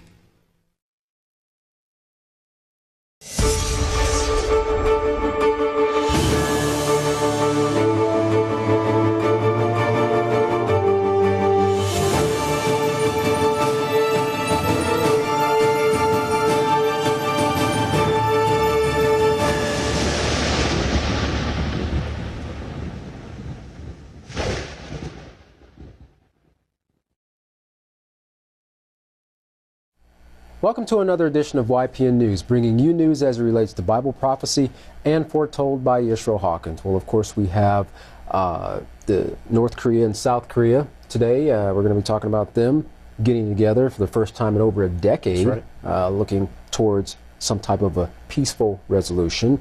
We have the South Korean leader actually going to visit the Pope recently. Also, opioid overdoses are on the rise. And of course, we have the recent victory of President Putin, again winning the election for Russia, and President Trump giving him a call to congratulate him on that. But first, we're going to start off in the U.S. Opioid overdoses have risen over 30%, as we said, in just a year, showing that the problem is getting worse, not better. Well, according to the CDC, the nation is in a fast-growing epidemic for which they say are no easy solutions. Well, throughout the country, several states have been hit hard with the increase in opioid-related overdoses. In fact, Illinois has seen a 66% increase, Pennsylvania 80% increase, Delaware 105% increase, in Wisconsin 108% increase in overdose-related ER visits, and that's just to name a few. Well, Dr. Ann Shukat, the acting director of the CDC, said, "We're seeing increases across all geographic regions in both men and women and all adult age groups." Now, according to the CDC, overdoses kill about 5 people every hour in the U.S. Dr. Shukat said that the potency of the drugs are leading to more deaths, not an increase in users. Now, Dr. Weiner of Linden Oaks Behavioral Health said that over 90% of people who are treated in rehab will relapse within a year. So those are not very great statistics. That is very high. Well, a fentanyl prescription is partly to blame for the death of a 32-year-old woman, Sarah Fuller, who was planning her wedding. Well, she was prescribed the drug Subsys that is indicated for cancer patients because of not cancer, but she had back pains, back problems. Yeah. The mother said that they were never told how lethal the drug was, and of course they are filing legal actions against the drug's maker, Insys. A recently unsealed document has shown a federal indictment indicating that the drug maker bribed doctors with perks and payments to prescribe more of that drug Subsys to patients. The indictment, it states, a series of doctors were convinced to push aside their ethical obligations and prescribe a drug for profit to patients who turn to them for help. Now, 5 Manhattan doctors are now facing up to 20 years behind bars, paid more than $800,000 combined from incest. Now, also 2 incest executives secretly pled guilty for their involvement last summer. Now, there has been an over 260% spike in the use of the drug. That's 50 to 100 times more potent than morphine. Yeah, that's sad when people actually have like a chronic pain and they go to their doctor to try to find some type of relief. They end up getting hooked on a narcotic that, as in this case, eventually can take their life. It has the potential to do so. And the doctor giving up their ethical obligations in exchange for the profit. Yeah, just for a little bit of money. Yeah. Well, Nicholas Cruz, the Parkland shooter, has been indicted 3 weeks after the shooting that took place recently in Florida. He has been indicted on 17 counts of murder and 17 counts of attempted first-degree murder. Behind bars in isolation, he's been described as withdrawn, but other times smiling and giggling. Prison observers have taken note of Cruz's behavior, including him staring at the ceiling and even asking to read the Bible on one occasion. Well, North Korea has said that there is no reason to pursue nuclear program if there is no threat of an invasion, referring to the U.S. occupation in South Korea.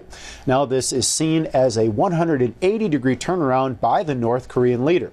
As a result, the 2 leaders of North and South Korea will hold their first joint political summit in a decade in April.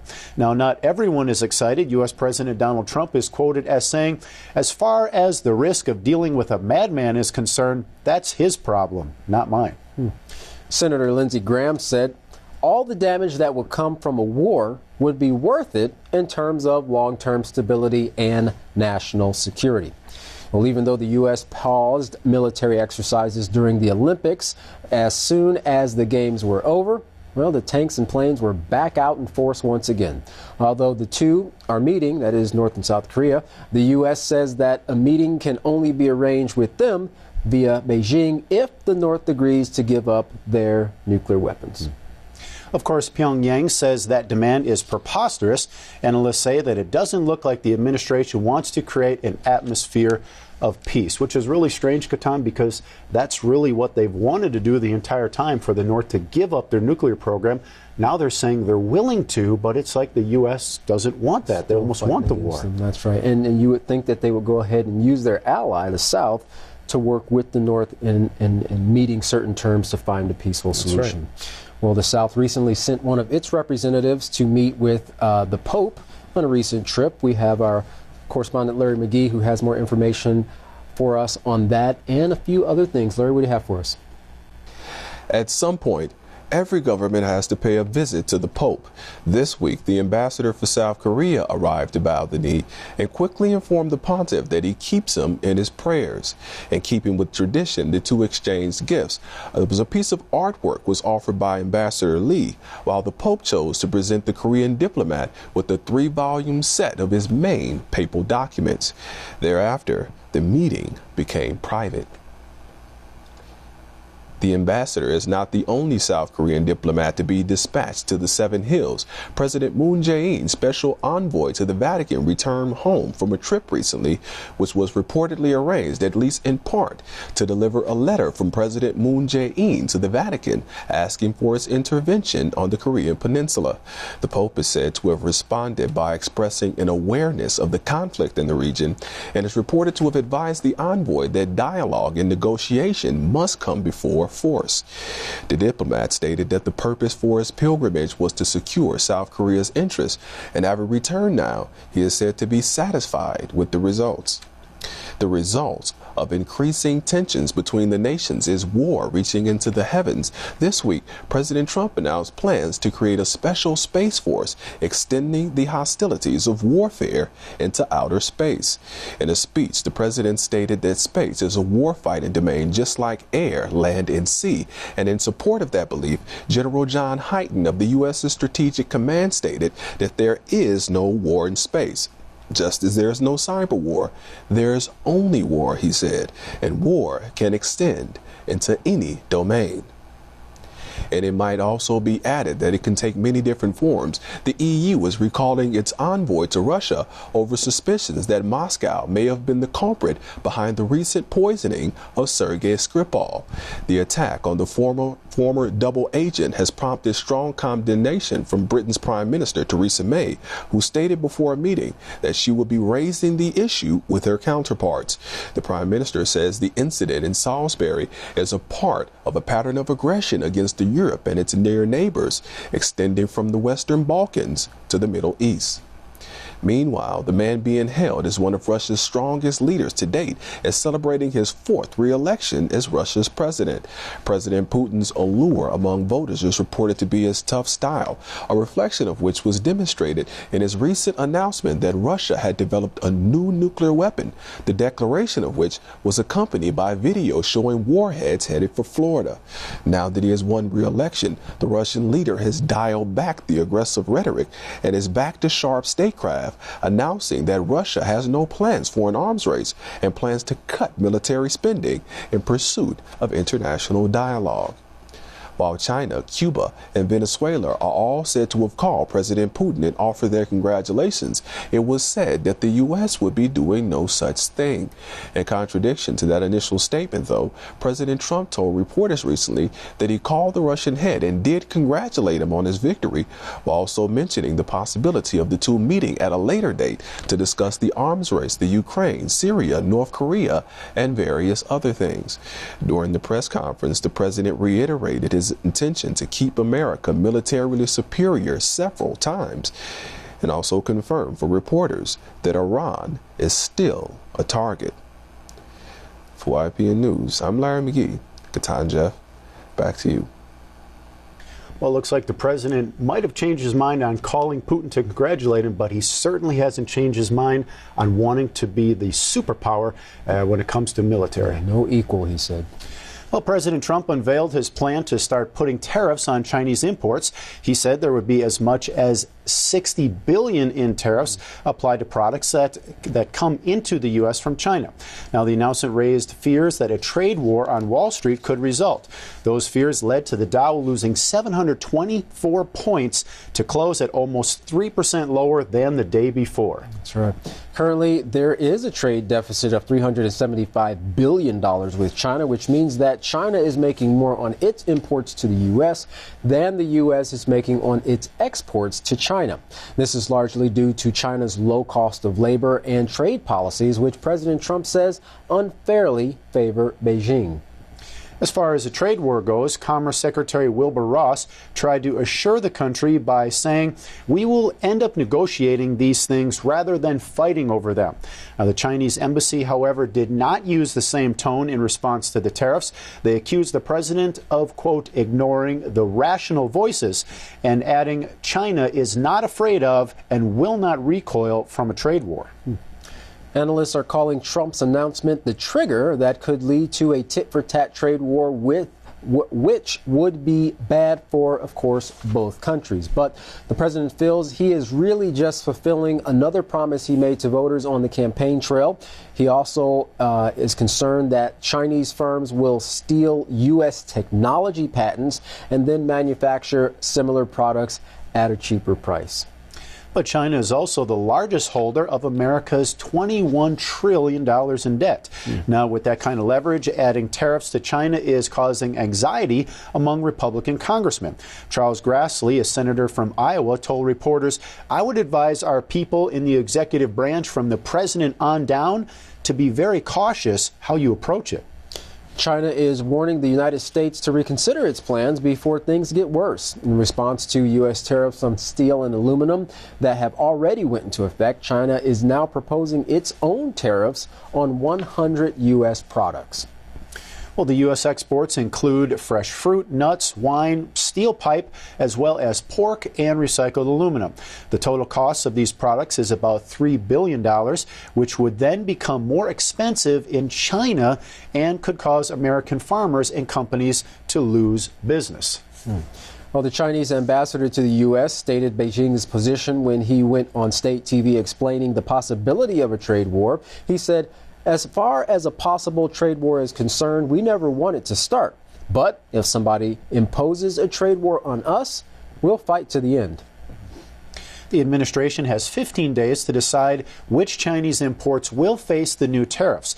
Then it will be at least 30 more days before those tariffs actually go into effect. Now, that gives both countries some time to find other solutions to their problems. However, they both have to be willing. That's right.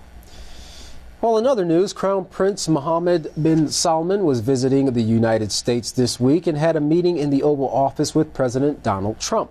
With cameras flashing and video rolling, the American president proceeded to highlight the hundreds of millions and billions of dollars that Saudi Arabia has recently invested in U.S. military equipment. Let's listen to what the president had to say about Saudi Arabia. Thank you very much, everybody. It's a great honor to have the Crown Prince with us. Saudi Arabia has been a very great friend and a big purchaser of equipment and lots of other things. And one of the biggest investments in the United States is I guess it's your big investment, is buying stock in companies and various other things in the United States and creating jobs.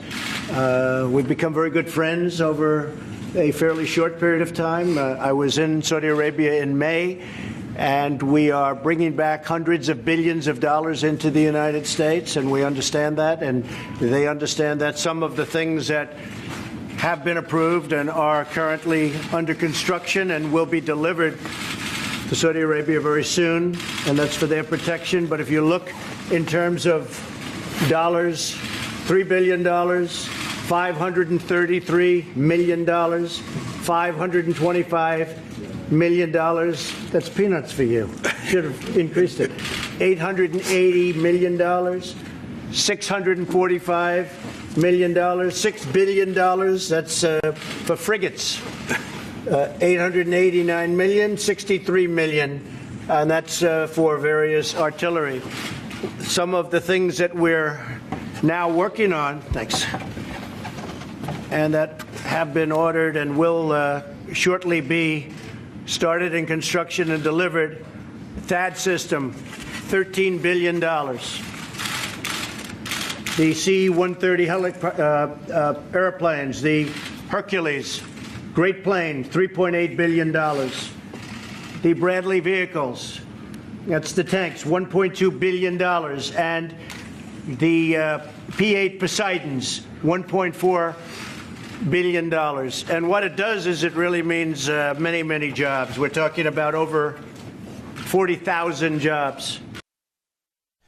Katana, it looks like President Trump was really highlighting the fact that this agreement between the United States and the Saudis is leading to a lot of revenue for America and also creating jobs. Yeah, one thing that wasn't highlighted, though, that weapons of war usually ends in loss of life for the victims. And speaking of the Middle East, Israel is in the spotlight again, this time for something that took place almost 11 years ago. Until now, Israel's policy on its bombing missions have been to keep silent. However, it was recently no secret that Israel destroyed a Syrian nuclear reactor back in 2007, similar to another attack on an Iraqi reactor in 1981. But they have never officially acknowledged the airstrike. Now, the Israeli government is openly taking credit for the strike and for the first time has released details of the operation, including cockpit videos of the actual airstrike, which took place on September 6, 2007. Now, the reactor was nearing completion when a bombing campaign completely annihilated the solitary facility that sat along the Euphrates River. And what's really interesting about this, Katan, is the fact that Yisrayl Hawkins has been mentioning certain dates and time frames, and with the news you don't always see that something took place immediately, but it'll come out like this one did 11 years later saying we made this attack, and really in exactly in that same time frame that Yisrayl Hawkins had mentioned. Yeah, and interestingly enough, he's also shown that the prophecies have shown in the Holy Scriptures that these things would start in and around the great river Euphrates, and that's exactly where that took place. So something to take note of if somebody is actually looking for answers. And if you are looking for answers, you can write the House of Yahweh and, of course, request your free copies of the monthly newsletter and the Prophetic Word magazine. Here's how. You can write the House of Yahweh by writing them at the House of Yahweh, P.O. Box 2498, Abilene, Texas 79604. You can call them at 1-800-613-9494. Or visit them on any of their websites by going to Yahweh.com, YisraelHawkins.com, or Yahweh'sBranch.com. You can also visit our website by going to YPNnews.com. And to email the House of Yahweh, you can write them at info@yahweh.com. For all calls outside the United States, please dial the number on your screen. And of course, don't forget the free online programs that will aid you in your study of the Holy Scriptures and understanding prophecies as brought forth by the House of Yahweh in this time period by going to the Yisrayl Says program, or YisraelSays.com, and the Ask Yisrael program by going to AskYisrael.com. Well, don't go anywhere. Up next is another exciting message from Yisrael Hawkins. From all of us here at YPN News, I'm Jeffrey Heimerman. And I'm Katan Alexander. Thanks for watching.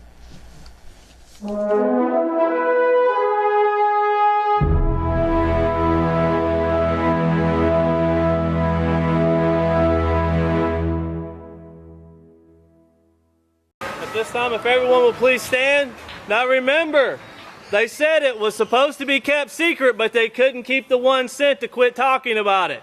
At this time, I would like to introduce the greatest teacher in the world, the great Kahan Yisrayl Hawkins. Shalom, everyone. Hey, looks like we got a feast going. We got a full house. A full house. Praise Yahweh.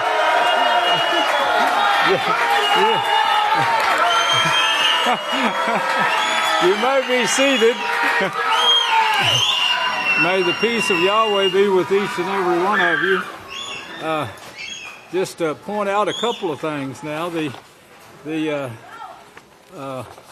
one thing, that last part of the news there was showing what Yahweh showed, exactly where it would start. And of course, Israel was the one that would be involved in doing it, and she finally admitted it. They finally admitted they tried to keep it secret. Oh, this is it. There's no secrets you can hide from Yahweh. I'd really like for everyone to re-listen to those sermons, the 3 sermons that's already been brought today. It's the information in those it's really critical that you add it to your subconscious mind and because they fit into the sermon. See, everything that we bring here, it fits into Yahweh's plan and what is being witnessed in by the heavens and also the earth. This, let me get a report here. I guess I left it on the desk. Well, I'll read this one to you. It seemed like it couldn't be any worse than what is shown there on the news with in every nation. This thing that's going on with China and the U.S. and the huge amounts of turf that the U.S. has hit China with. There's billions of dollars, and it's going to be it's going to hurt China financially, or as the great Kohan Eliyahu brought out, the bread and the wine. Don't hurt our bread and wine. But remember this other scripture too. Let us be like the first beast. Now, that's the United States saying this, which means they're the ones that the Vatican, the divining serpent, is using the United States to say, convert to Catholicism. That's what it's all about. And, of course, they're kicking and beating anything that has to do with Yasser. I haven't brought that sermon, but I'll bring it as soon as I can. But what's taking place is they're trying to get China to convert to Catholicism. This man just told you on the news, this is not going to work. He says, we'll have to fight back. That's what he's saying. We can't change our religion to suit you. We'll have to fight back. We'll top that off with 9,481,728 abortions already this year. This shows you what the world is like, just exactly what Yahweh said it's like. That's the reason he doesn't want you to have any part of it. War and conflict. UN, 124 million people suffer hunger worldwide now. Shows some gruesome pictures. Attacks against Palestinians increased by 50% in 2008. It just keeps getting worse. This is what I'm trying to show you in the news, is the news that we see right now. This is what it's all about. This U.S. to remove this, the U.S. and Trump making these moves against China, it also shows the nearness of the end here.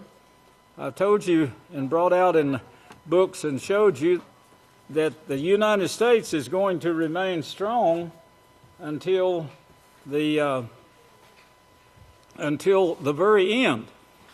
Now, when you see these threats from China, this is not bluff. China never bluffs, but she stands her ground. And she's saying, you do this, we have no other recourse. We don't want a war. We don't want a trade war with you. But we've got to protect our oil and our wine, as the Scripture. That's the way the Scripture put it. I think the book that I brought this out in was the End, called the End, and we showed in there exactly the exact time period, the day Yahweh gives that day where it would start. Great River Euphrates. I think it's the end, but if you could look it up right quick and find out. And you need to be studying these books when you got time. Don't waste your time. The time is precious right now. You really need to be proving yourselves to Yahweh. What is critical right now, you're being held up as an example to the heavens and the earth. You, everyone sitting here in this room, those listening but haven't got here yet, Yahweh has you listed as belonging to Him. And all the eyes of heaven and earth are upon you right now. The house of Yahweh. That's shown in Scripture. When the nations start taking from other nations, you see the end is near. That's what we're seeing right now. Remember Deuteronomy 30. I call heaven and earth to witness this. Well, I wanted to bring this information about Yeshua because he sets us an example. And Yeshua, this example for us, was set before the heavens and the earth, and they witnessed him. They witnessed everything this man did. So his glory is, as the Scripture says, firmly set in heaven. He won't make it without us. There can't one person be a kingdom, and Yahweh is forming a kingdom. The last will be first, he said. Yeshua was prophesied to bring 12. one from each nation. He lost one of those and had to replace him. We, on the other hand, the last work, including Yeshua, as the high priest over the house of Yahweh, are prophesied to reach nations, billions of people. And of course, that's what we're doing. Yahweh prophesied we would do it. Now think of this. You got heaven watching you, and they know that this work is going to come. Yahweh has kept it secret from them. I mentioned the name Yosef a while ago. The secret of these people, like Melchizedek, they weren't listed, no. If they had been, they'd have been butchered. They'd have been killed. They didn't even know that this man was teaching Abraham to bring forth Yeshua. He is teaching Abraham righteousness. The kingdoms of heaven now know this. Even though it was printed, they didn't know it. But now that it's been brought out, they say, yeah, this is right. Look at this. Anyone could see this. There's a court trial going on. A court trial. And the heavens are witnesses to this court trial going on in heaven, which is going to replace. It's a kingdom that Yahweh says is going to replace the kingdoms of heaven and of earth. Of course, Satan is trying to stir up trouble because she wants her sons to be that kingdom that rules the heavens and the earth. Well, of course, they prove what a mess they brought, and Yahweh let them prove it. He didn't force them to. But Yeshua, example for us. He's an example, and Yahweh is saying to you right now, he's saying, now you can reject this example. You don't have to drink of that blood and body. You don't have to partake of it. You just simply won't be there. If you don't partake of it, then you have no lot or inheritance with me, Yeshua said. So you have to partake of it. Don't partake of it unworthily. Well, how do you become worthy? Acts 3:19. Repent and stop your stupidity. Those who steal, let them steal no more. Don't be a part of theft. Those who rebel against the one sent, repent of it and don't rebel anymore. Make up your mind to show heaven that you can be obedient to Yahweh. Prove it to them. That's what you're on trial here for. You've got to prove it to him. And of course, if this example is not followed, he says, the witnesses are going to witness against you, and they're in heaven witnessing against you and saying, well, he's laughing at you. Think of the trial that I brought out. I don't have too much time, but think of the trial that I brought out about Eob. Now, Yahweh, the reason they came to that trial that day to begin with, because Satan and her sons is involved in this trial. And Yahweh asked on the witness stand, have you considered my servant Eob? Well, of course, Satan had to give an answer. You know, Eob was a righteous man. It was foretold before Eob was a righteous man that Eob was going to be a righteous man. If you think about this, I keep harping on Yosef right now because he's one of the last days genealogies that Yahweh brought you from. You actually came from his seed. Although his seed was hidden from Satan, Melchizedek's father and mother was not listed, But he shows us in Genesis 49, he shows us in Genesis 49 the genes that came down to Joseph. You remember what Joseph did? You remember fornication, adultery, and how we have worked to extremes to wipe it out in the house of Yahweh? I fought it till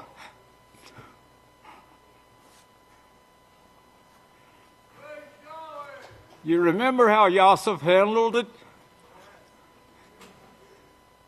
Joseph had his mind made up in advance.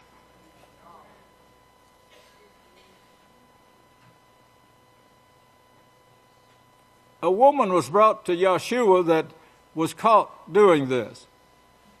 Yeshua said he didn't condemn her.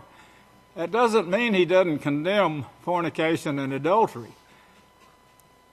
This woman was brought up like all the other Pharisees, Sadducees, Essenes, and Herodians in a damnable world that butchers 9,481,728 murderers, and they don't want them babies because it's caused by fornication or adultery or some other weak-livered excuse that comes from the preachers who won't stand up for this and tell you how sorry, how evil you are for looking on a woman with lust or looking on a man with lust if you're a married woman. I'm putting it in terms you can understand. Yahweh won't have it in his kingdom. This is their world. Our world is Yeshua's example for us.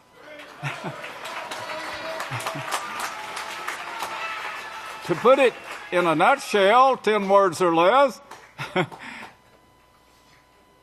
Abraham was taken a long ways travel, to Melchizedek, the house of Yahweh.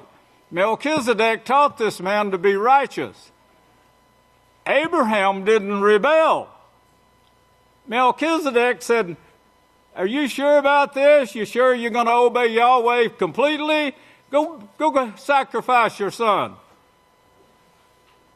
What did he do? "Well, Melchizedek, I'm afraid I can't do that. That's my son." That's my son. That's not your son. That's my son you're talking about now. This is my daughter you're talking about, not that somebody else's daughter. Get the picture? Who is my family? Get this in your mind, because if you can throw it away here in the next few months and never be able to pick it up again. Who is my family? My family is right here, the whole bunch of you.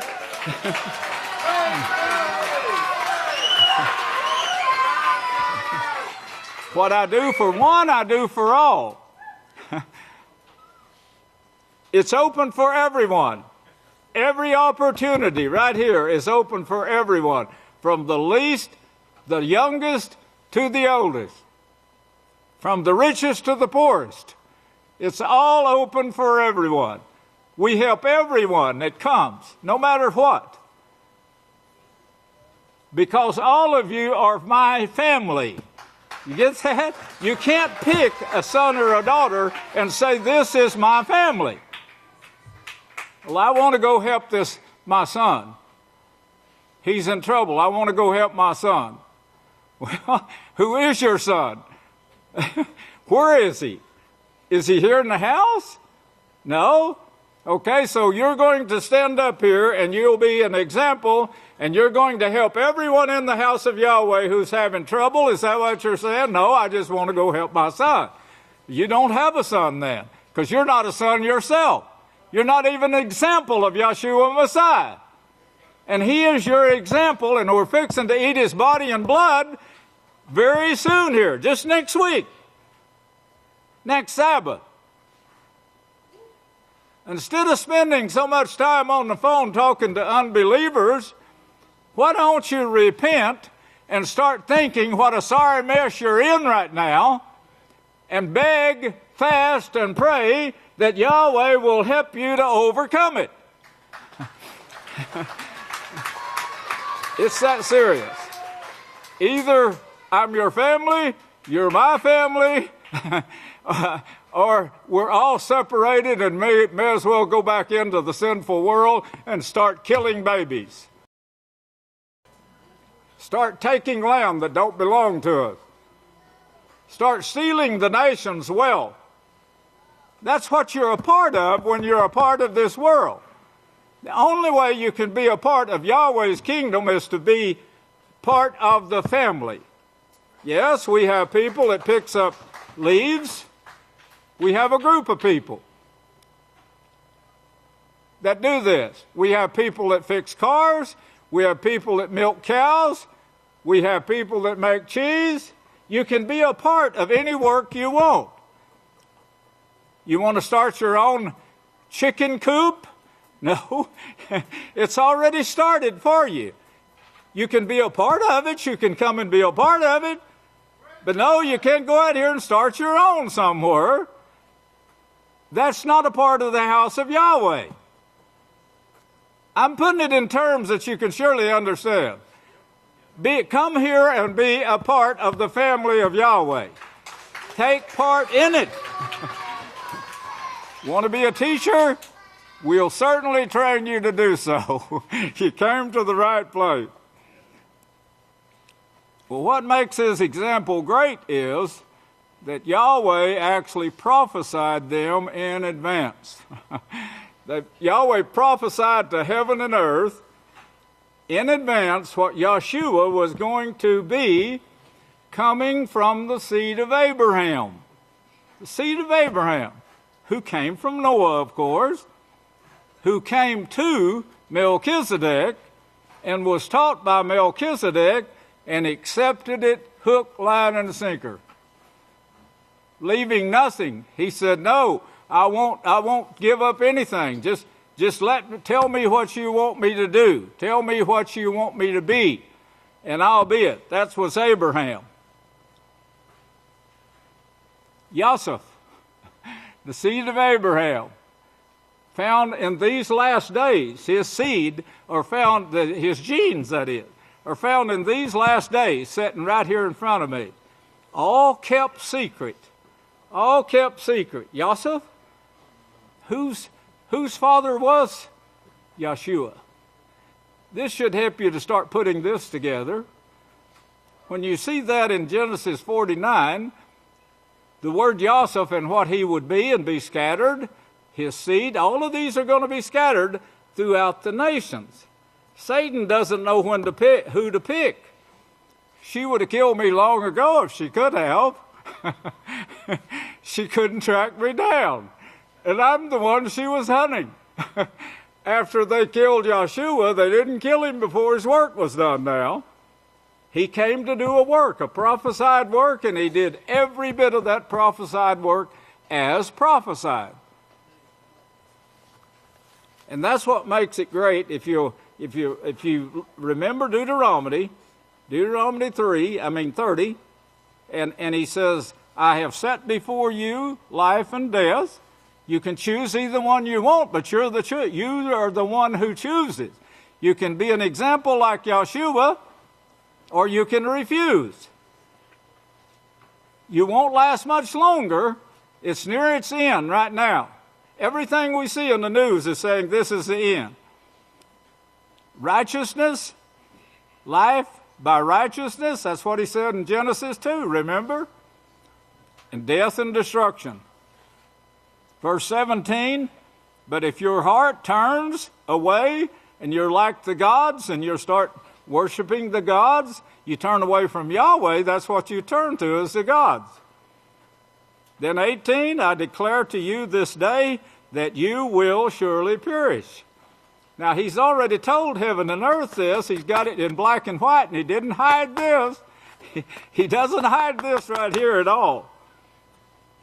The heavens are saying the ones we get to be our leading kingdom are going to be examples of Yeshua Messiah. Now, that's what they've based their hopes on right there. And that's the reason they're going to accept Yahweh's kingdom when Yahweh presents his kingdom. Look at that. I call heaven and earth to witness against you. Yes, they see you. They know what's going on. We're on the outside of the planet. They're watching every move that Yahweh says would take place before it does take place. I have set before you life and death, blessings and cursings. Therefore choose life, so that you and your children may live. If your child wants to die, if he doesn't want this, then that's his choice. But now keep that in mind right there and look over to Yochanan 13. Yochanan 13:13. That's an easy scripture to remember. 13:13.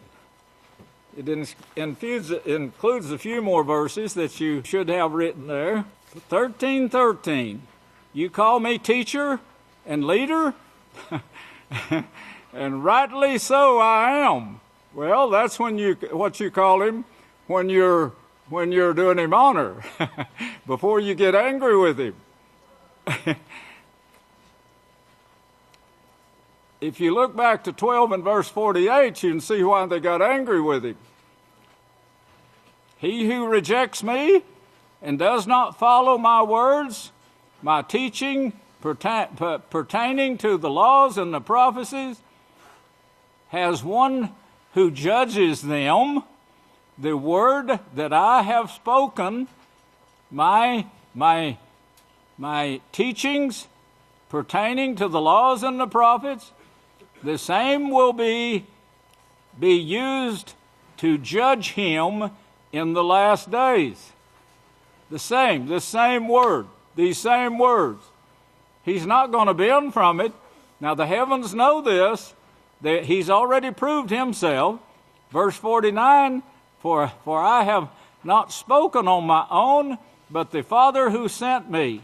Verse 50, his laws are life everlasting. Go to the place I choose to place my name, and there I will teach you my laws, my judgments. I will give you the sentence of your drunkenness, your stubbornness, your rebellion. I'll give you the sentence and tell you how to stop it. Now back to 13 and verse 14. Since I then, your leader and teacher, have washed your feet. Okay, you see where this is leading to. Now this is saying, when we do this a week from today, at sunset, we'll come a little early now, I believe, right? And then we'll lead into the service, so we won't have to keep the mothers up so late. Verse 15, for I have given you an example. Take this seriously right here, because this is what they're hanging on to, this example. You might write down 1 Kepha 2:21 right there at the side of that example. You do as I have done for you. You follow the example that I set for you. Now look on down to verse 19. 19, now I tell you, before it comes. Yahweh tells heaven and earth, Yeshua tells his disciples, we are telling you, and the news is finally admitting it, hey, the House of Yahweh told you the exact date that bomb was going to drop. And we're the ones that dropped it on that exact date. Now I tell you before it comes, in order that when it does come to pass, you may believe. And he calls you a fool if you don't. You know, no one can do this but Yahweh. The things that he has broadcast, the things that he has put in prophecy, he's pinned himself. He's locked himself into this right here. It's going to be fulfilled. He doesn't force it to be fulfilled, but he can tell you in advance which way it's going to be. Just like he told in advance what Yeshua, who he was going to come from, and how he was going to actually live, how he was going to die, the things he was going to teach, everything. Everything was told about him. the same as this work today, of which he is high priest over right now. I tell you before it comes to pass, no one can do that but Yahweh. You saw in the gematria, Yahweh is proving every day to you, every week just about, that these scriptures, that even the things that are not written, but the numbers that are given these, show that Yahweh knew this long before it was done and prophesied of it. Verse 20, truly, truly, I say to you, he who receives whomever I send. Now that's you, or you wouldn't be here, right? Surely you wouldn't reject me now. Not this late in the game with all the proof stacked against you in this court trial here. If you had a lawyer, and that lawyer right now, you have a lawyer, it's me.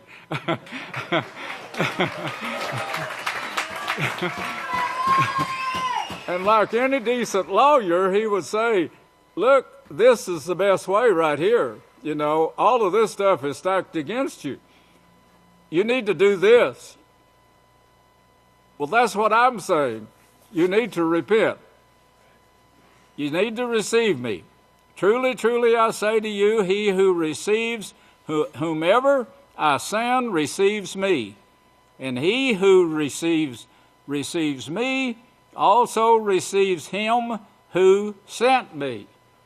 Yes, unless you receive me, you don't receive Yahweh. And that's what he's saying. We're in Yalkanon. Look back to, we skipped verses 16 and 17. Look at it. Truly, truly, I say unto you, the servant is not greater than his ruler, nor is he who is sent greater than he who sent him.